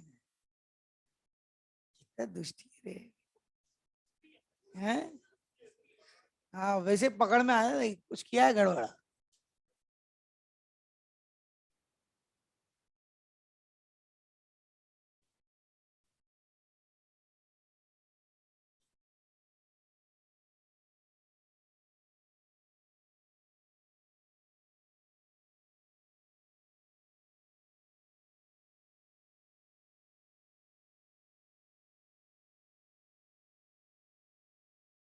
चले बेटा हूं, यहां पर data percentage दिया, percentage में पूछा।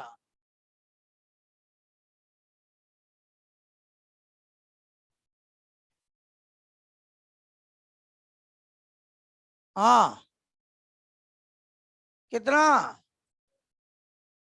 144%। किस किस का आंसर आ रहा है, ये बिल्कुल सही आंसर। देखो बेटा इनिशियल, देखो यहां एक बात बताऊं आपको, 100 मानो 100, इनिशियल को 100 मान लो, परसेंटेज निकालना आसान हो जाएगा। देखो इधर मान लो इनिशियल टेम्परेचर 100T, क्या माना मैंने 100T, इनिशियल टेम्परेचर 100T।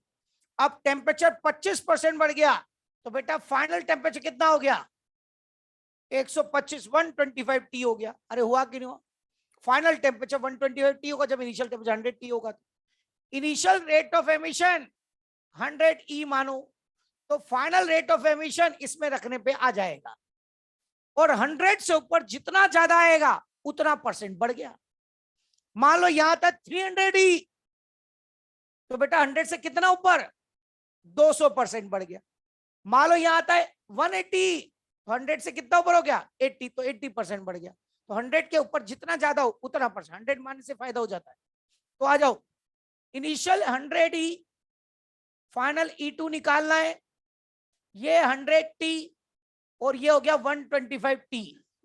बेटा होल पावर 4, ये बेटा हो गया 4, ये 5, 4/5, 4 की पावर 4 और 5 की पावर 4, और ये 100E और ये E2। तो बेटा E2 is equal to 625 upon 256 into 100E। बस सोल्व कर लो बेटा। अगर ये 250 होता, ध्यान देना 250 होता तो एग्जैक्ट 2.5 टाइम जाता, क्योंकि 250 इंटू 2.5 625 होता है। पर ये 250 से थोड़ा सा ज्यादा है, तो ये 2.5 से थोड़ा सा कम होगा, 2.5 से थोड़ा सा कम, और ये कैंसिल करोगे तो ये आएगा 2.44, और 2.44 इंटू 100, तो बेटा ये आ गया 244E।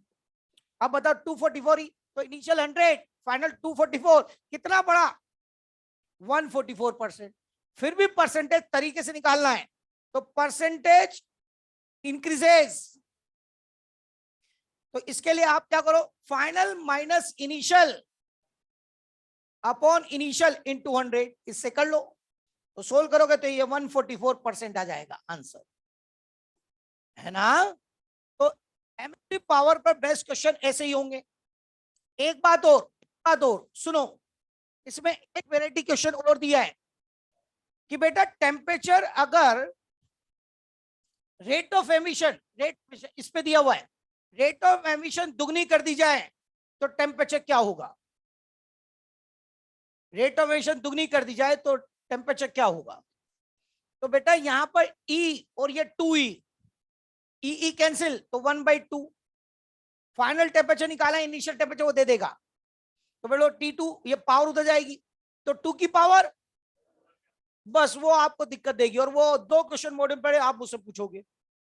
तो इतना याद रख लो, 2 की पावर 1/4 इसी क्वेश्चन में आएगा। दे देता है तो अच्छी बात है, आपके मॉड्यूल में नहीं दिया है तो आप मेरे से पूछने आओगे। 2 की पावर 1/4 यानी एक तरह से 2 का अंडर रूट का भी अंडर रूट, तो 2 का अंडर रूट 1.41 और उसका भी अंडर रूट 1.19, एग्जैक्ट वैल्यू ये होती है 1.19। तो आप ये बात ध्यान रखना, 2 की पावर 1/4 इसमें आएगा तो वो कितना होता है 1.19, ये चीज ध्यान रखना है इसमें, है ना। चलो अब आ जाओ इसकी एप्लीकेशन, मिटा दूं अब इसके सेकंड फॉर्मूले पे मैं जा रहा हूं, मिटा दूं बेटा? हाँ आ जाओ।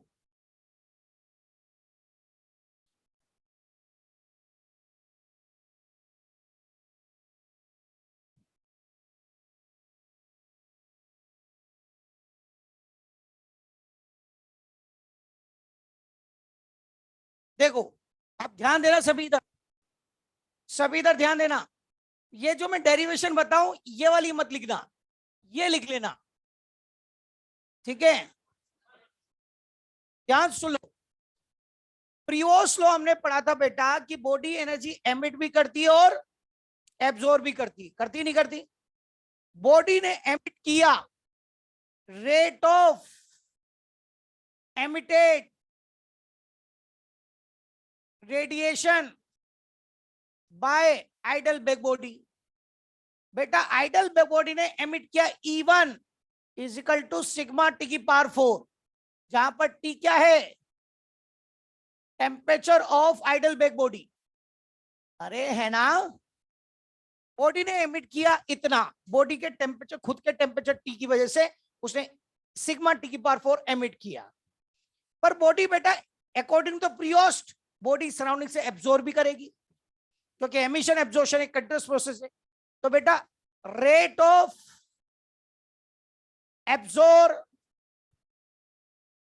Radiation by ideal black body is equal to rate of emitted radiation by surrounding.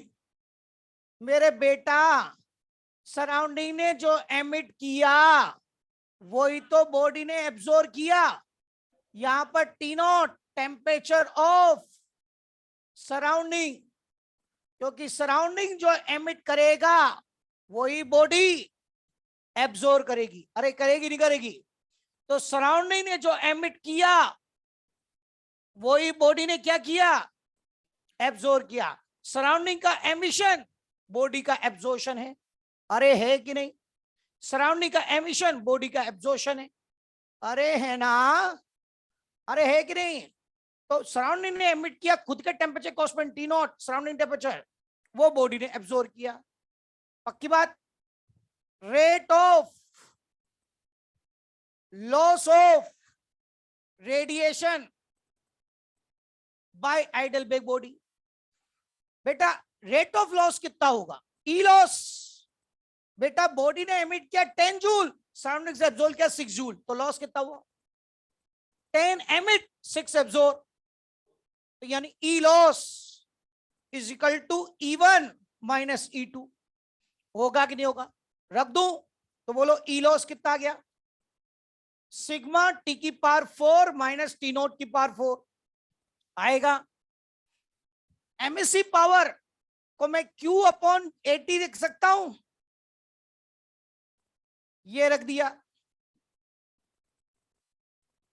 अरे होगा 80 ऊपर ले जाओ तो बोलो Q क्या आ गया? ये सिग्मा ए टी की पावर 4 टी नॉट की पावर 4 और ये टाइम का टी इधर लिख दिया। तो बेटा ये लॉस है, पर ये अब रेट नहीं, amount of loss of radiation by ideal black body, ये अमाउंट लॉस है। और अमाउंट किसमें? जूल में। ये जूल में अमाउंट लॉस आ गया। समझ में आया? तो जूल अमाउंट लॉस कितना हुआ? जो जूल में अमाउंट होता है वो एरिया पे भी डिपेंड करता है। नानी दादी चाय पीती है कप में, तो उसका सरफेस एरिया कम होता है तो एमिट एनर्जी कम जूल में कम होती है, तो चाय देर से ठंडी होती है। इसको चीनी की प्याली में डाल लेती है, चीनी की प्याली में डालते हैं उसका सरफेस एरिया, और एरिया बढ़ जाएगा, जूल में एनर्जी एमिशन ज्यादा होगा, चाय जल्दी ठंडी होगी। अरे होगा कि नहीं होगा? तो ओवरऑल ये कंडीशन। अब ध्यान सुनो, यहां पर एक टर्म आपने और पढ़ी थी, एमिसिविटी। एमिसिविटी ईआर, और ईआर होता है, याद करो, Q GB upon Q ideal black body. याद है? इसको ऊपर ले जाऊं तो बोलो क्यू जीबी क्या होगा? E r Q ideal black body, और क्यू आइडल बैक बॉडी उठा के ये रख दो, ये रख क्यू आइडल बैक बॉडी, तो बोलो Q GB is equal to e r sigma A T की पावर 4 टी नॉट की पावर 4 और टाइम का टी। बेटा ये अमाउंट लॉस है ये भी, और ये अमाउंट लॉस किससे? जनरल बॉडी से। तो amount of loss of radiation bye general body, अरे है ना? और ये फॉर्मूला नंबर 7, स्टीफन का सेकंड नंबर का फॉर्मूला और 7 नंबर फॉर्मूला। जूल में अमाउंट, ये जूल में होगा, सब ऐसा ही में रखोगे। तो 7 नंबर फॉर्मूला स्टीफन का सेकंड फॉर्मूला और 7 नंबर फॉर्मूला। अब बेटा आप केवल ये लिख लो, है ना, ये मत लिखना, आपकी इच्छा, फिर आप जानो। अब इसमें कुछ बातें मैं करने जा रहा हूं, ध्यान से सुनो इस फॉर्मूले से रिलेटेड। पहला, बेटा अगर जनरल बॉडी का क्वेश्चन देगा तो उसका ईआर वो देगा, ए बॉडी हैव एमिसिविटी 0.75, तो उसका ईआर उसने दिया 0.75। मतलब आइडल बॉडी जब 100 जूल एमिट करेगी तो जनरल बॉडी 75 जूल एमिट करेगी, तो 0.75 देगा, तो 0.75 देगा, तो आइडल बैक बॉडी को 0.75 से कर दिया। यानी ईआर वो 0 और 1 के बीच में देगा। अगर क्वेश्चन में आइडल बैक बॉडी बोला उसने, एन आइडल बैक बॉडी, तो बेटा जैसे ही आइडल बैक बॉडी बोल दे उसका ईआर 1 ले लेना, और जैसे ईआर 1 लोगे तो यही फॉर्मूला हो गया। अरे है कि नहीं? इसको क्यों याद करें, यही करेंगे डायरेक्ट। हाँ, तीसरी बात, एमिटेड पावर या रेडिएट पावर बोले, बेटा एमिटेड पावर रेडिएट पावर बोले, बेटा पावर क्या होती है? पावर होता है Q बाई टी, जूल पर सेकेंड, यानी वॉट। अरे है कि नहीं? Emitted power, radiate power, joule पर सेकेंड, अरे है कि नहीं? तो बेटा ओवरऑल ये रहा जूल और ये रहा सेकेंड, नीचे ले आओ, तो एमिटेड पावर रेडिएट पावर हो जाएगा ER सिग्मा ए टी की पावर 4 टी नॉट की पावर 4, ये होगा। अरे है कि नहीं? तो एमिटेड पावर रेडिएट पावर का फॉर्मूला ये बन गया। ये किसमें? वॉट में। चले नेक्स्ट, नेक्स्ट ध्यान से सुनो, वेरी इंपॉर्टेंट, मैंने 3 स्टार मार्क किया, ध्यान से सुनो, ध्यान देना सभी। If T not is not given, बेटा टी नॉट नहीं दे रखा है, सराउंडिंग टेम्परेचर नहीं दे क्वेश्चन में, ओनली बॉडी का टेम्परेचर दे, तो बेटा बॉडी का एमिशन काउंट करो, वही लॉस है। सराउंडिंग से एब्जॉर्प्शन E2 काउंट मत करो, यानी E2 0। जब दिया ही नहीं है सराउंडिंग तो E2 कंसीडर मत करो, और E2 0 तो फिर T naught 0, T naught 0, T naught 0, T naught हटा दो। तो बेटा फॉर्मूला, अगर T naught is not given then T naught takes 0 ले लो, यानी फॉर्मूला हो जाएगा QGB is equal to ER sigma A T की पावर 4 और ये टाइम का टी, ये फॉर्मूला रह जाएगा जूल में। अरे है ना? तो बेटा इस पे भी बेस्ट क्वेश्चन मॉड्यूल में दिए रखे हैं और इस पे भी दे रखे हैं, तो आप केवल ये लिख लो और ये फॉर्मूला मेन है, बाकी बातें सब इसी से आई।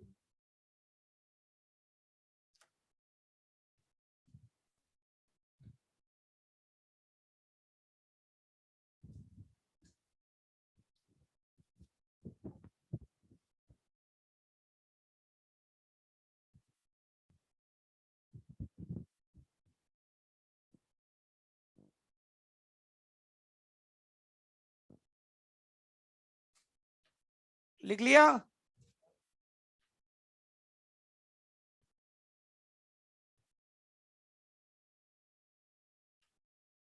तो एक सर और आ गए हाइड्रोजन पढ़ाने हैं। मंडे से आएंगे ना? क्या मेरे सामने समझदारी की बात कर रहा है?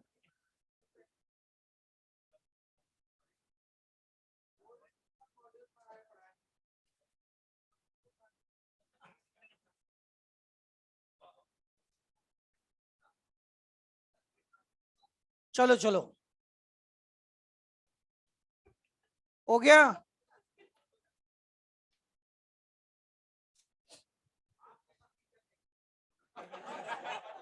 अब ये मेरे कत्था लगा रहा है ये। चलो चलो, मेरे को नहीं सुना, ले इधर आओ। हाँ चलो, क्वेश्चन लिखो इस पे, क्वेश्चन इस पे एक क्वेश्चन करवा दूं।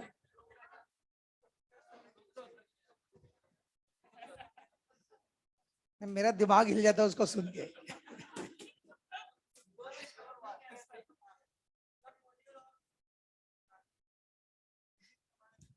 मेरे भाई लिख लिया क्या तेरे? हाँ लिख लिया आपने? अरे लिख लिया क्या? कौन लिख रहा है जल्दी से?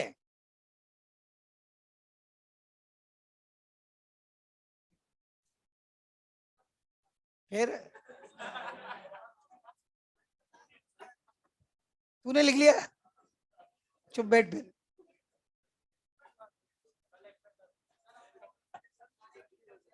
कल आ जाओ रात को 2 बजे, है? 2 से लेके 6 बजे तक पढ़ेंगे ना, नाइट क्लास।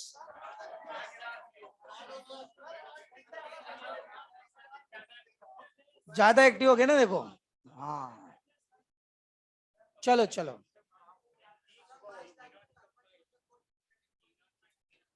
है 22 तारीख तक पूरा हो जाना चाहिए, मतलब क्या समझ में नहीं आया? मेरे पास कोई आदेश नहीं आया, मेरे को तो पढ़ाना है भैया, पढ़ा ले दो। चलो चलो चलो चलो, two two square A and B,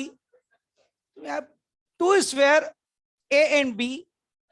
हाँ क्वेश्चन है, two square A and B, नाम दे रहा हूं स्क्वायर को, of same colour, two square A and B of same colour, having radius 4 centimeter and 1 centimeter. Two square A and B of same color, having radius 4 centimeter and 1 centimeter, maintain a temperature 127 degrees Celsius and 527 degrees Celsius respectively. Maintain a temperature 127 degrees Celsius and 527 degrees Celsius respectively. Temperature of surrounding is 200 Kelvin. Temperature of surrounding is 200 Kelvin. Temperature of surrounding is 200 Kelvin. लिख लिया? Calculate the ratio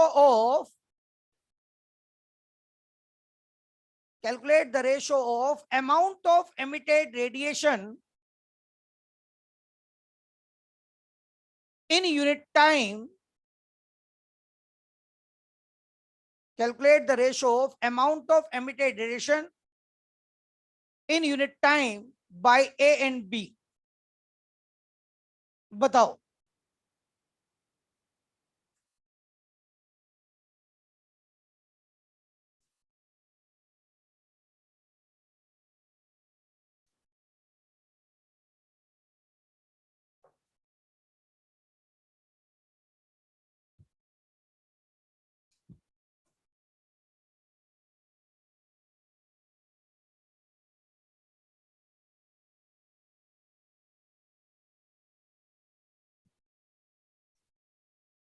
मिटा दो ये तो, अब हो गया सबका।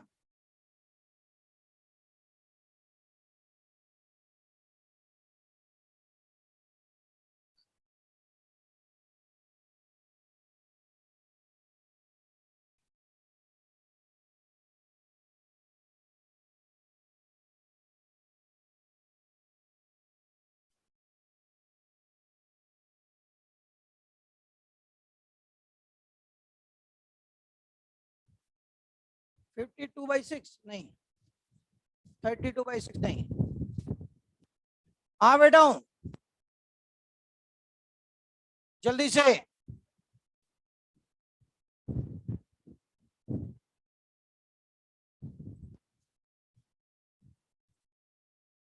हाँ चले। 15/4 नहीं।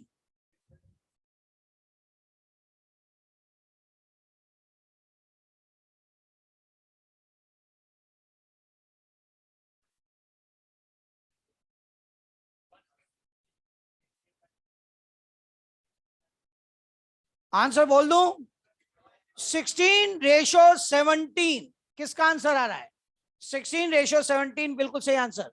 बेटा दोनों स्फेयर हैं, तो स्फेयर का surface area A is the surface area 4πr²। अरे है कि नहीं? इंपॉर्टेंट बात, यहां सरफेस एरिया है ए, तो ए 4πr², टी की पावर 4, टी नॉट की पावर 4 और टाइम का टी। अब आप गौर से देखो, दोनों स्फेयर सेम कलर, मतलब नेचुरल सरफेस सेम, तो E R same, Stefan constant, 4π constant और यूनिट टाइम, टाइम कांस्टेंट, यानी Q only depends on r², T की पावर 4, टी नॉट की पावर 4, तो QA/QB is equal to RA/RB का whole square, और इधर TA की पावर 4 माइनस टी नॉट की पावर 4, TB की पावर 4 माइनस टी नॉट की पावर 4। होगा कि नहीं होगा? आ जाओ, यहां पर QA/QB, रेडियस 4:1, टेम्परेचर ऑफ ए 127 यानी 400 की पावर 4। अरे होगा, और ये सराउंडिंग टेम्परेचर 200 की पावर 4 होगा। बेटा बी का टेम्परेचर 527 यानी 800 की पावर 4 माइनस 200 की पावर 4, ये आया। क्या हो गया? अच्छा यहां कर दीजिए, बाकी तो सही ठीक है ना। हाँ आ जाओ यहां पर बेटा, अब आ जाओ, ये कितना हो गया? 16:1 है ना बेटा। अब आ जाओ, ध्यान दो इधर। बेटा कुछ मत करो, यहाँ 400 के टुकड़े करो 200 के प्रोडक्ट में, तो 400 के टुकड़े हो जाएंगे 2 × 200। होगा कि नहीं होगा? और 2 × 200 की होल पावर 4, एक तरह से 2 की पावर 4, 200 की पावर 4। अरे भाई 400 को क्या लिख सकता हूं? 2 की पावर 4 इंटू 200 की पावर 4 लिख सकता हूं। तो बेटा 200 की पावर 4, इसमें से कॉमन बाहर निकलेगा, तो अंदर बचेगा 2 की पावर 4 माइनस 1, और ऐसे 800 के टुकड़े करो, 800 टुकड़े हो जाएंगे 4 × 200, तो 4 की पावर 4, 200 की पावर 4, तो 200 की पावर 4 इसमें भी कॉमन निकलेगा, तो ये हो जाएगा 4 की पावर 4 माइनस 1। तो बेटा ये गया। अब आ जाओ 16:1, और इधर 16 माइनस 1, 2 की पावर 4 16, 16 माइनस 1, और ये 4 की पावर 4, 256 माइनस 1, 255, बेटा ये गया 17 टाइम, तो आंसर आ गया 16:17 QA upon QB। This is the answer. अब देखो मेरे बेटा ध्यान से सुनो, अगर इस क्वेश्चन में जो मैंने आपको लैंग्वेज लिखवाई, इसमें वो लाइन नहीं लिखवा था टेम्परेचर सराउंडिंग इज 200 केल्विन, मतलब मैं सराउंडिंग टेम्परेचर नहीं देता तो फिर क्या होता? तो बेटा यहां पर ये T नॉट हट जाता, Q directly proportional to R square T की पावर 4। तो उस कंडीशन में QA upon QB RA upon RB का होल स्क्वायर और TA अपॉन TB की होल पावर 4। तो ये होता है 4/1 का स्क्वायर और ये होता है 400/800 की पावर 4। बोलो आंसर आता 1:1, क्योंकि 1/2 और 2 की पावर 4 16 और ऊपर 16/16 1:1। अरे है ना? तो ये बात का ध्यान रखना, क्वेश्चन ऐसे भी दिए मॉड्यूल में और ऐसे भी दिए हैं, दोनों तरीके से। चले अब आ जाओ स्टीफन के, अब मैं आगे के 2 फॉर्मूले और निकालने जा रहा हूं, ठीक है? आ जाओ क्यू, अभी फॉर्मूला सेकंड नंबर का हमने देखा ER सिग्मा A T की पावर 4 T नॉट की पावर 4 और टाइम का T। बेटा Q को T के रेस्पेक्ट में डिफरेंशिएशन करूं, किसको? Q को T के रेस्पेक्ट में, यानी dQ बाई dt, Q है y T है x, तो dy by dx। ER constant, sigma constant, A constant, T की पावर 4 T नॉट की पावर कांस्टेंट। बेटा T का डिफरेंशिएशन 1। अरे होगा कि नहीं होगा? पक्की बात। तो बेटा यहां पर 2 फॉर्मूले ये मैं बताने जा रहा हूं। पहला RH, और RH का होता है RH is dQ by dt, इसके 3 नाम। और एक फॉर्मूला मैं बताने जा रहा हूं RF, RF होता है d थीटा बाई dt, इसके भी 3 नाम। बेटा ध्यान से लिखना, आप ऐसे लिखते हो ऐसे, ये थीटा क्यू एक दोनों एक जैसे लिखते हो। यहां ध्यान से, ये क्यू है वो थीटा है कि नहीं? तो ध्यान से लिखना, वो D Q by D T है, वो D theta by D T है। चलो नोट करो, यहां मैं नाम लिखवाऊंगा।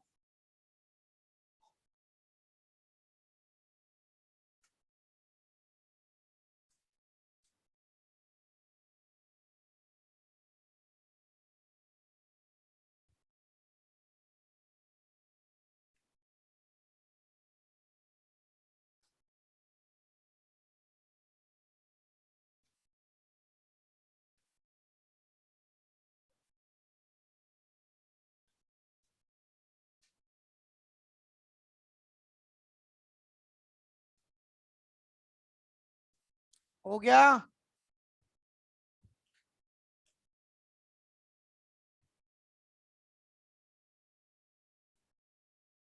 हाँ आ जाओ। पहला नाम D Q by D T, R H का पहला नाम rate of loss of heat.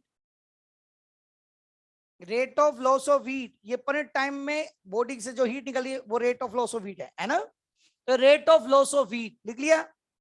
दूसरा नाम एमिटेड रेडिएशन पर सेकेंड, एमिटेड रेडिएशन पर सेकेंड। और तीसरा नाम लिख लें emitted power oblique radiate power, emitted power oblique radiate power. बेटा पावर है ये, क्योंकि ये जूल पर सेकेंड में, और जूल पर सेकेंड बोले तो वॉट, क्योंकि हीट होगी जूल में और ये सेकेंड में, तो जूल पर सेकेंड। इसमें आ जाओ, आरएफ के भी 3 नाम लिखो। आरएफ का पहला नाम rate of fall in temperature, rate of fall in temperature. दूसरा नाम rate of cooling, rate of cooling. और तीसरा नाम which is cooling fast. 2 body में कंपेयर करेगा और आपसे पूछेगा कौन सी बॉडी पहले ठंडी होगी, तो विच इज कूलिंग फास्ट। तो बेटा ध्यान से सुनो, same D theta temperature drop करने में, same D theta temperature fall करने में, जिसको टाइम कम उसका आरएफ ज्यादा। यानी आपको अल्टीमेटली दोनों बॉडी का आरएफ देखना है, किसका आरएफ ज्यादा, जिसका आरएफ ज्यादा उसको टाइम कम, मतलब वो पहले ठंडी होगी। तो ओवरऑल क्वेश्चन में आ जाए, दो बॉडी दे दे आपको, दो स्फीयर दे, बोले whose cooling rate is fastest, तो आपको आरएफ देखना है, जिसका आरएफ ज्यादा वो पहले ठंडी होगी, उसकी कूलिंग रेट फास्ट होगी। अरे है कि नहीं? तो ओवरऑल यहां कंडीशन। अब आ जाओ, सुनो, ब्रैकेट में लिखना चाहो तो ये लिख लो, R F inversely proportional to D T, है ना। अब आ जाओ, मैं यहां दोनों के फॉर्मूले निकाल रहा हूं, ध्यान दे बेटा। आर एच का फॉर्मूला तो यही हो गया ना, D Q by D T, E R sigma A T की पावर 4 टी नॉट की पावर 4, ये आ गया। यही ये किसमें, जूल पर सेकेंड, यानी बोले तो वॉट, तो एमिटेड पावर रेडिएट पावर बोले तो यही फॉर्मूला। पर बेटा हीट की यूजुअल यूनिट कैलोरी होती है, क्या होती है, तो इसको कैलोरी में बदलेंगे, तो आर एच यानी D Q by D T, और डी क्यू बाई डी क्या हो जाएगा, ई आर सिग्मा ए टी की पावर 4 टी नॉट की पावर 4, और इसको जे से डिवाइड और कर दो, जूल कांस्टेंट जैसे डिवाइड करेंगे तो किस में बदल जाएगा, कैलोरी पर सेकेंड। तो ये आर एच का फॉर्मूला, ये फॉर्मूला याद रख लो, ये फॉर्मूला नंबर 8। अरे है क्या? अब गौर से देखो, rate of loss of heat एक तो नेचर सरफेस पर डिपेंड कर रही है, काला सरफेस सफेद सरफेस, कौन की एमसी पावर ज्यादा, यानी पर सेकंड में किससे हीट ज्यादा निकलेगी, एक सेकंड में कैलोरी में हीट किससे ज्यादा निकलेगी, इसका ई आर ज्यादा हो। दूसरा सरफेस एरिया, जिसका सरफेस एरिया ज्यादा होगा उससे एक सेकंड में कैलोरी में हीट ज्यादा निकलेगी, तो सरफेस एरिया पर डिपेंड करेगी। और तीसरा बॉडी और सराउंडिंग का टेम्परेचर डिफरेंस, जितना ज्यादा होगा रेट ऑफ एमिशन उतना ज्यादा होगा। अरे है कि नहीं? तो इन तीन चीजों पे डिपेंड करता है। अब आ जाओ आर एफ, बेटा ध्यान से सुना, आपको फेज हीटिंग में आपने पढ़ा था D Q is equal to M S D theta, एक तो फेज कंडीशन था एमएल, और फेज हीटिंग में एम एस डेल्टा थीटा, दोनों साइड dt से डिवाइड कर दूं, दोनों साइड dt से डिवाइड कर दूं, बेटा ये क्या है, आर एच, ये क्या है आर एफ, और ये क्या है H C, heat capacity, heat capacity thermal capacity, याद है। और मैंने बोला था हीट कैपेसिटी थर्मल कैपेसिटी वहां मोड ऑफ हीट ट्रांसफर में भी आएगा। ये देखो एच सी हीट कैपेसिटी, ये होता था, याद करो, D Q upon D T, ये टी कौन सा, टेम्परेचर, ये टाइम है, वो टेम्परेचर है, सेम मत कर देना। तो ये एम एस होता है, और H C is a heat capacity या थर्मल कैपेसिटी, हीट कैपेसिटी, अरे है ना, हाँ बेटा। तो यहां गौर से देखो, हीट कैपेसिटी थर्मल कैपेसिटी, यानी आरएफ जो होता है वो हीट कैपेसिटी पे डिपेंड करता है, हीट कैपेसिटी के इनवर्स, मतलब जो आपका आरएच का फॉर्मूला है उसको एचसी से डिवाइड कर दो बस, तो आरएफ आ जाएगा, एचसी से डिवाइड कर दो मतलब एमएस से डिवाइड कर दो बस। तो बेटा आरएफ का फॉर्मूला बिल्कुल आरएच जैसा ही, D theta by D T E R sigma A upon J T की पावर 4 टी नॉट की पावर 4, ये तो आरएच का फॉर्मूला हुआ, इसको एमएस से और डिवाइड कर दिया, ये आरएफ का फॉर्मूला बन गया। और आरएफ की यूनिट इससे बनाओ, डिग्री सेल्सियस पर सेकेंड, इन सबसे मत बनाओ, डिग्री सेल्सियस पर सेकेंड, डिग्री सेल्सियस पर सेकेंड या केल्विन पर सेकेंड। अब आरएफ जो है वही नेचर सरफेस पर डिपेंड करेगा ही सही, सरफेस एरिया पे भी करेगा, बॉडी सराउंड टेम्परेचर डिफरेंस पे करेगा, पर हीट कैपेसिटी पे भी डिपेंड करेगा। अरे है ना, तो ये फॉर्मूला नंबर 9। तो बेटा ये आपके 4 फॉर्मूले स्टीफन के, आर एच आर एफ, एक M S C power E is equal to sigma T की पावर 4, और एक फॉर्मूला ये वाला, है ना। इसकी एप्लीकेशन इस पर केसेस में बताऊंगा, जल्दी से नोट करो।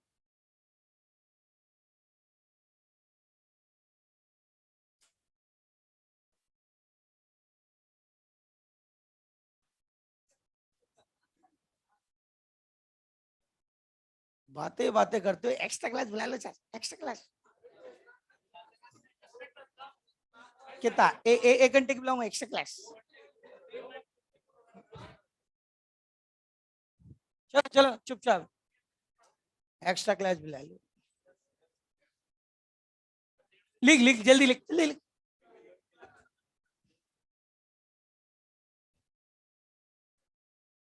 सत्रह नहीं होएगा, नहीं दिख रहा मुझे, हो सकता है 18 भी जाए, इसलिए तो कह रहा हूँ लिखो जल्दी।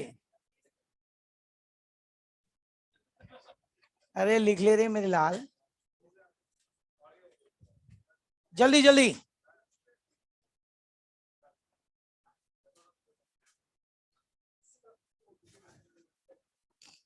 तुम कर दोगे मुझे तो मोटिवेट।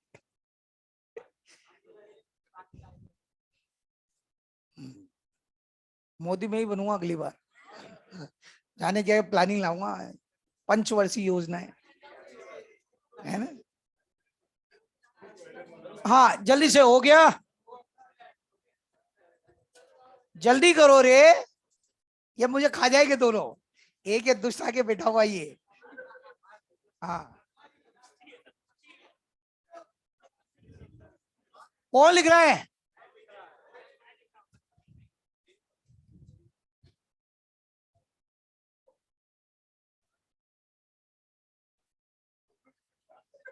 अब मेरा भारी कर देता है।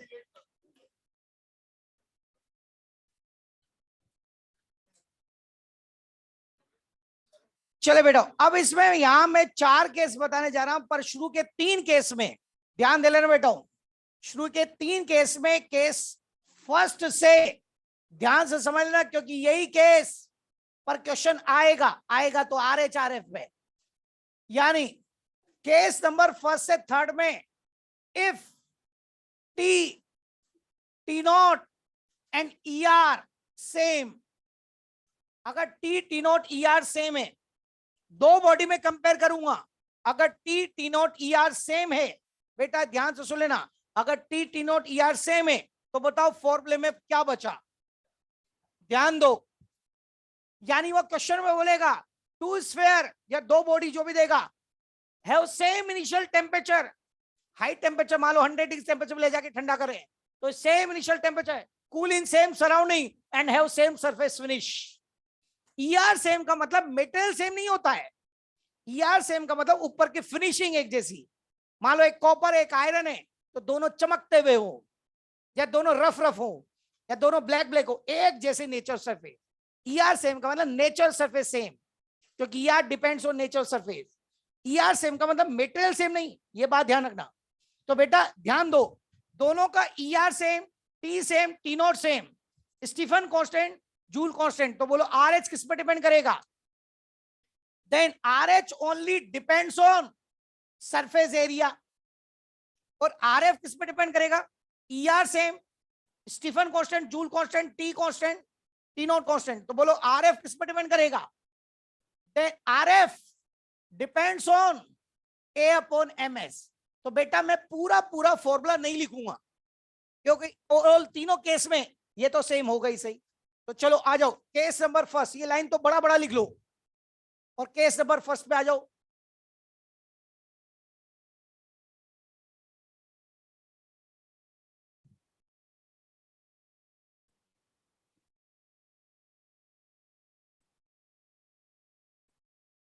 हाँ बेटा, केस नंबर फर्स्ट, जो केस आपको बता रहा हूं यही केस से क्वेश्चन आता है, इसके अलावा नहीं आता, इसलिए ध्यान से सुन लेना, समझ लेना। हाँ केस नंबर फर्स्ट लिखाऊं,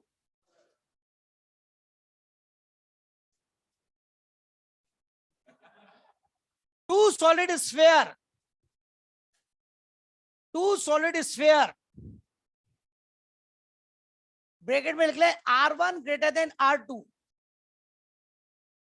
two solid sphere R1 greater than R2, लिख लिया, of different material, of different material, bracket में लिखना चाहो तो लिख लो T नॉट ER सेम,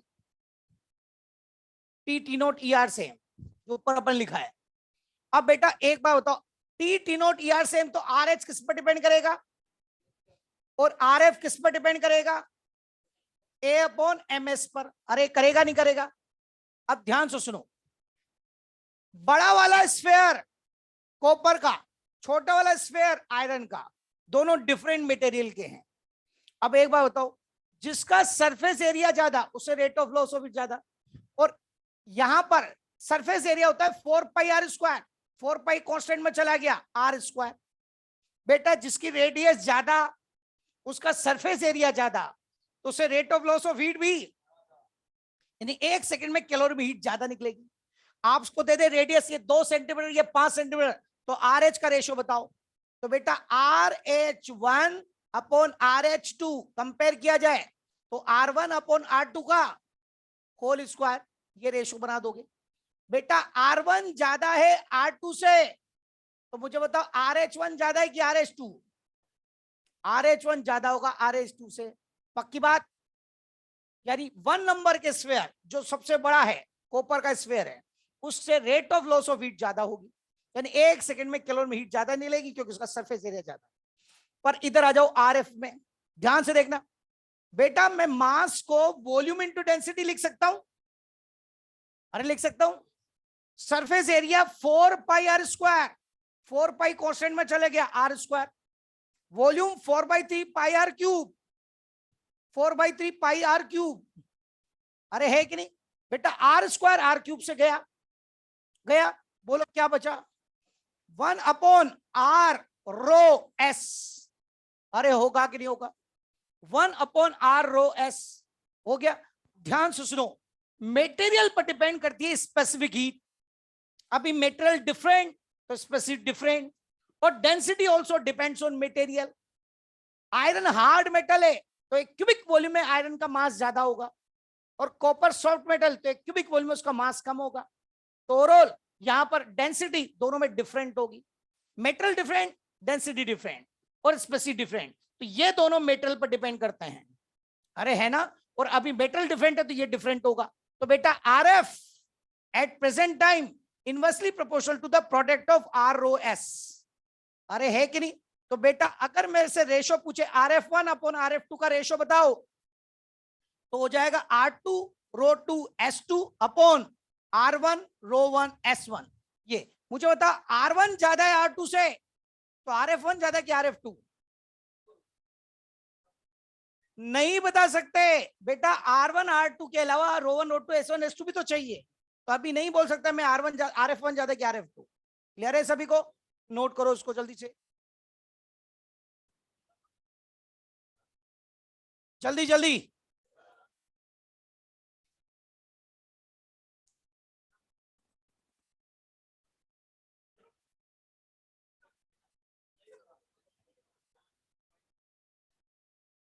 इसका स्पेशल केस है, इंपॉर्टेंट है, ध्यान से सुनना।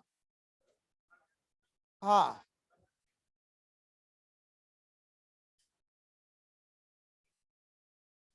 जल्दी से, हो गया बेटा? हो गया। हाँ अब आ जाओ, इसमें एक स्पेशल केस, इसमें स्पेशल केस लिखो नीचे, इसी का स्पेशल स्पेशल केस नीचे निकलो। If material is same for both sphere, special case लिख के लिख लो, if material is same for both sphere, मतलब अब बड़ा वाला गोला भी कॉपर का और छोटा वाला गोला भी कॉपर का है, दोनों का मटेरियल सेम है, तो बेटा किस पर, RH पर इफेक्ट पड़ेगा कि RF पर? क्या RH पर कोई इफेक्ट पड़ेगा? बेटा टी यूनिट सेम है, वही रेडियस, बड़े वाला की रेडियस ज्यादा तो उसका सरफेस ज्यादा, RH ज्यादा, तो बेटा RH पर तो कोई इफेक्ट नहीं पड़ेगा, यही रहेगा। बड़े वाले गोले की रेडियस ज्यादा तो उसका RH ज्यादा, ये तो वही रहेगा। इफेक्ट पड़ेगा यहां पर, अरे है कि नहीं? यहां पर मेटेरियल सेम और मेटेरियल सेम, तो बेटा मेटेरियल सेम तो ये R रो और S सेम है। अरे है कि नहीं? और ये सेम है तो RF inversely proportional to radius. अरे होगा कि नहीं होगा?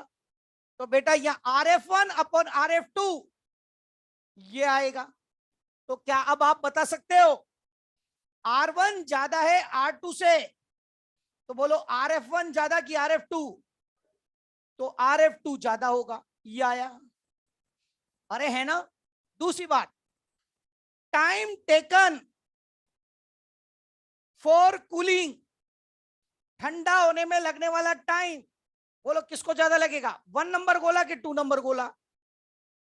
बोलो 1 नंबर गोला कि 2 नंबर गोला? जिसका आरएफ ज्यादा उसको टाइम, क्योंकि आरएफ टाइम के इनवर्स। अरे होगा कि नहीं होगा? आरएफ टाइम के इनवर्स। तो बोलो किसको टाइम ज्यादा, T1 ज्यादा कि T2? जिसको आरएफ ज्यादा उसको टाइम कम, मतलब T1 ज्यादा होगा T2 से। अरे गड़बड़ हो गई। हाँ देखो इधर बेटा, शुरू से देखो, बड़ा वाला गोला कॉपर का, लॉजिक अब समझा रहा हूं, ध्यान देना। ये छोटा वाला गोला भी कॉपर का, बड़े वाले गोले की रेडियस R1, छोटे वाले गोले की रेडियस R2। बड़े वाले गोले की रेडियस ज्यादा होने से उसका सरफेस एरिया ज्यादा, तो rate of loss of heat बड़े वाले गोले से ज्यादा। तो RH1 इससे 10 कैलोरी पर मिनट हीट एमिट होती है, 1 मिनट में कितनी? और इसका सरफेस एरिया कम होने से इससे RH2 केवल इसे 1 मिनट में 10 कैलोरी, इसमें 1 मिनट से 2 कैलोरी। कौन पहले ठंडा होगा? ज्यादा ज्यादा हीट ये निकाल रहा है। दोनों को सेम टेम्परेचर 100 डिग्री सेल्सियस गर्म किया है, same temperature T, same surrounding ठंडा किया जा रहा है। सेम टेम्परेचर 100 डिग्री सेल्सियस गर्म किया और सराउंडिंग में ठंडा होने के लिए छोड़ दिया, सेम सराउंडिंग में। ये 10 कैलोरी पर मिनट एमिट करा है, ये 2 कैलोरी पर मिनट में। कौन पहले ठंडा होना चाहिए, 1 नंबर की 2 नंबर? हाँ क्यों? क्यों 2 नंबर क्यों होना चाहिए? ज्यादा ज्यादा हीट तो ये निकाल रहा है, सेम टेम्परेचर तक गर्म किया है। यहां पर इंपॉर्टेंट चीज, दोनों को सेम टेम्परेचर से ठंडा कर रहे हैं, पर सेम कंटेन हीट से ठंडा नहीं कर रहे हैं। सेम कंटेन हीट से ठंडा नहीं कर रहे हैं। यहां पर ओवरऑल दोनों को, जैसे मैंने एक बार याद तो हीट कैपेसिटी बता दिया, एक ग्लास पानी एक बाल्टी पानी, दोनों को 100 डिग्री सेल्सियस तक पहुंचाना है। तो बेटा बाल्टी पानी को 100 डिग्री तक पहुंचाने के लिए हीट, और ग्लास पानी को 100 तक पहुंचाने की हीट कम देनी पड़ेगी। अब दोनों 100 डिग्री सेल्सियस पे हैं, दोनों को 100 डिग्री सेल्सियस पे, पर बेटा इसको 100 तक पहुंचाने के लिए कंटेन हीट ज्यादा दी गई होगी, तो बेटा इसको 100 कैलोरी हीट दी तब जाके 100 पर पहुंचा होगा, और इसको मात्र 10 कैलोरी हीट दी, उसमें ये 100 पे पहुंच जाएगा। छोटा गोला है, अरे है कि नहीं? अब बेटा ये 10 कैलोरी पर मिनट एमिट करेगा, तो भी इसको 1 मिनट में 10 कैलोरी, तो 100 कैलोरी एमिट करनी है, तो 10 मिनट लगेंगे। और ये 2 कैलोरी पर मिनट एमिट करेगा, तो भी इसको, तो कौन पहले ठंडा होगा? अरे भाई 1 कप चाय बनाने में टाइम कम लगेगा, और 1 बाल्टी भर के चाय बनाने में टाइम ज्यादा लगेगा। तो वही वाली बात, जो टाइम जाने में टाइम लगेगा वही तो आने में भी टाइम लगेगा। अरे होगा कि नहीं होगा? तो ओवरऑल बड़े गोले को ठंडा होने टाइम ज्यादा लगेगा, क्योंकि यहाँ सेम टेम्परेचर ठंडा करे पर सेम कंटेन से ठंडा नहीं करे। तो ये ध्यान रखना, बड़ा वाला गोला सरफेस एरिया ज्यादा तो RH ज्यादा, तो बड़े वाले 1 नंबर गोले का RH ज्यादा होता है, पर बड़े वाले गोले का हीट कैपेसिटी ज्यादा, और हीट कैपेसिटी ज्यादा तो उसका RF कम, तो बड़े वाले गोले का RF कम होगा, 1 नंबर का RF कम। ये ध्यान रखना, जब भी हीट कैपेसिटी डिफरेंट होगी, हीट रखने की कैपेसिटी, तो बड़े वाले गोले का सरफेस एरिया ज्यादा होने से उसका RH ज्यादा होगा, पर बड़े वाले गोले का हीट कैपेसिटी ज्यादा होने से उसका RF कम होगा। अरे है ना? तो ये चीज ध्यान रखना। आगे कराऊं? एक केस, ठीक है, नोट कर लेना ये पूरा। हाँ मुझे काहे की जल्दी नहीं है, मेरे को काहे की जल्दी है। हाँ काहे की सैटरडे क्या है, मैं थोड़ी ऐसा हूं।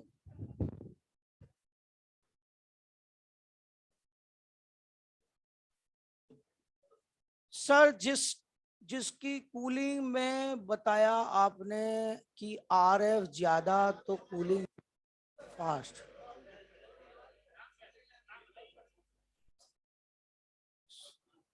जाने क्या पूछा है यार,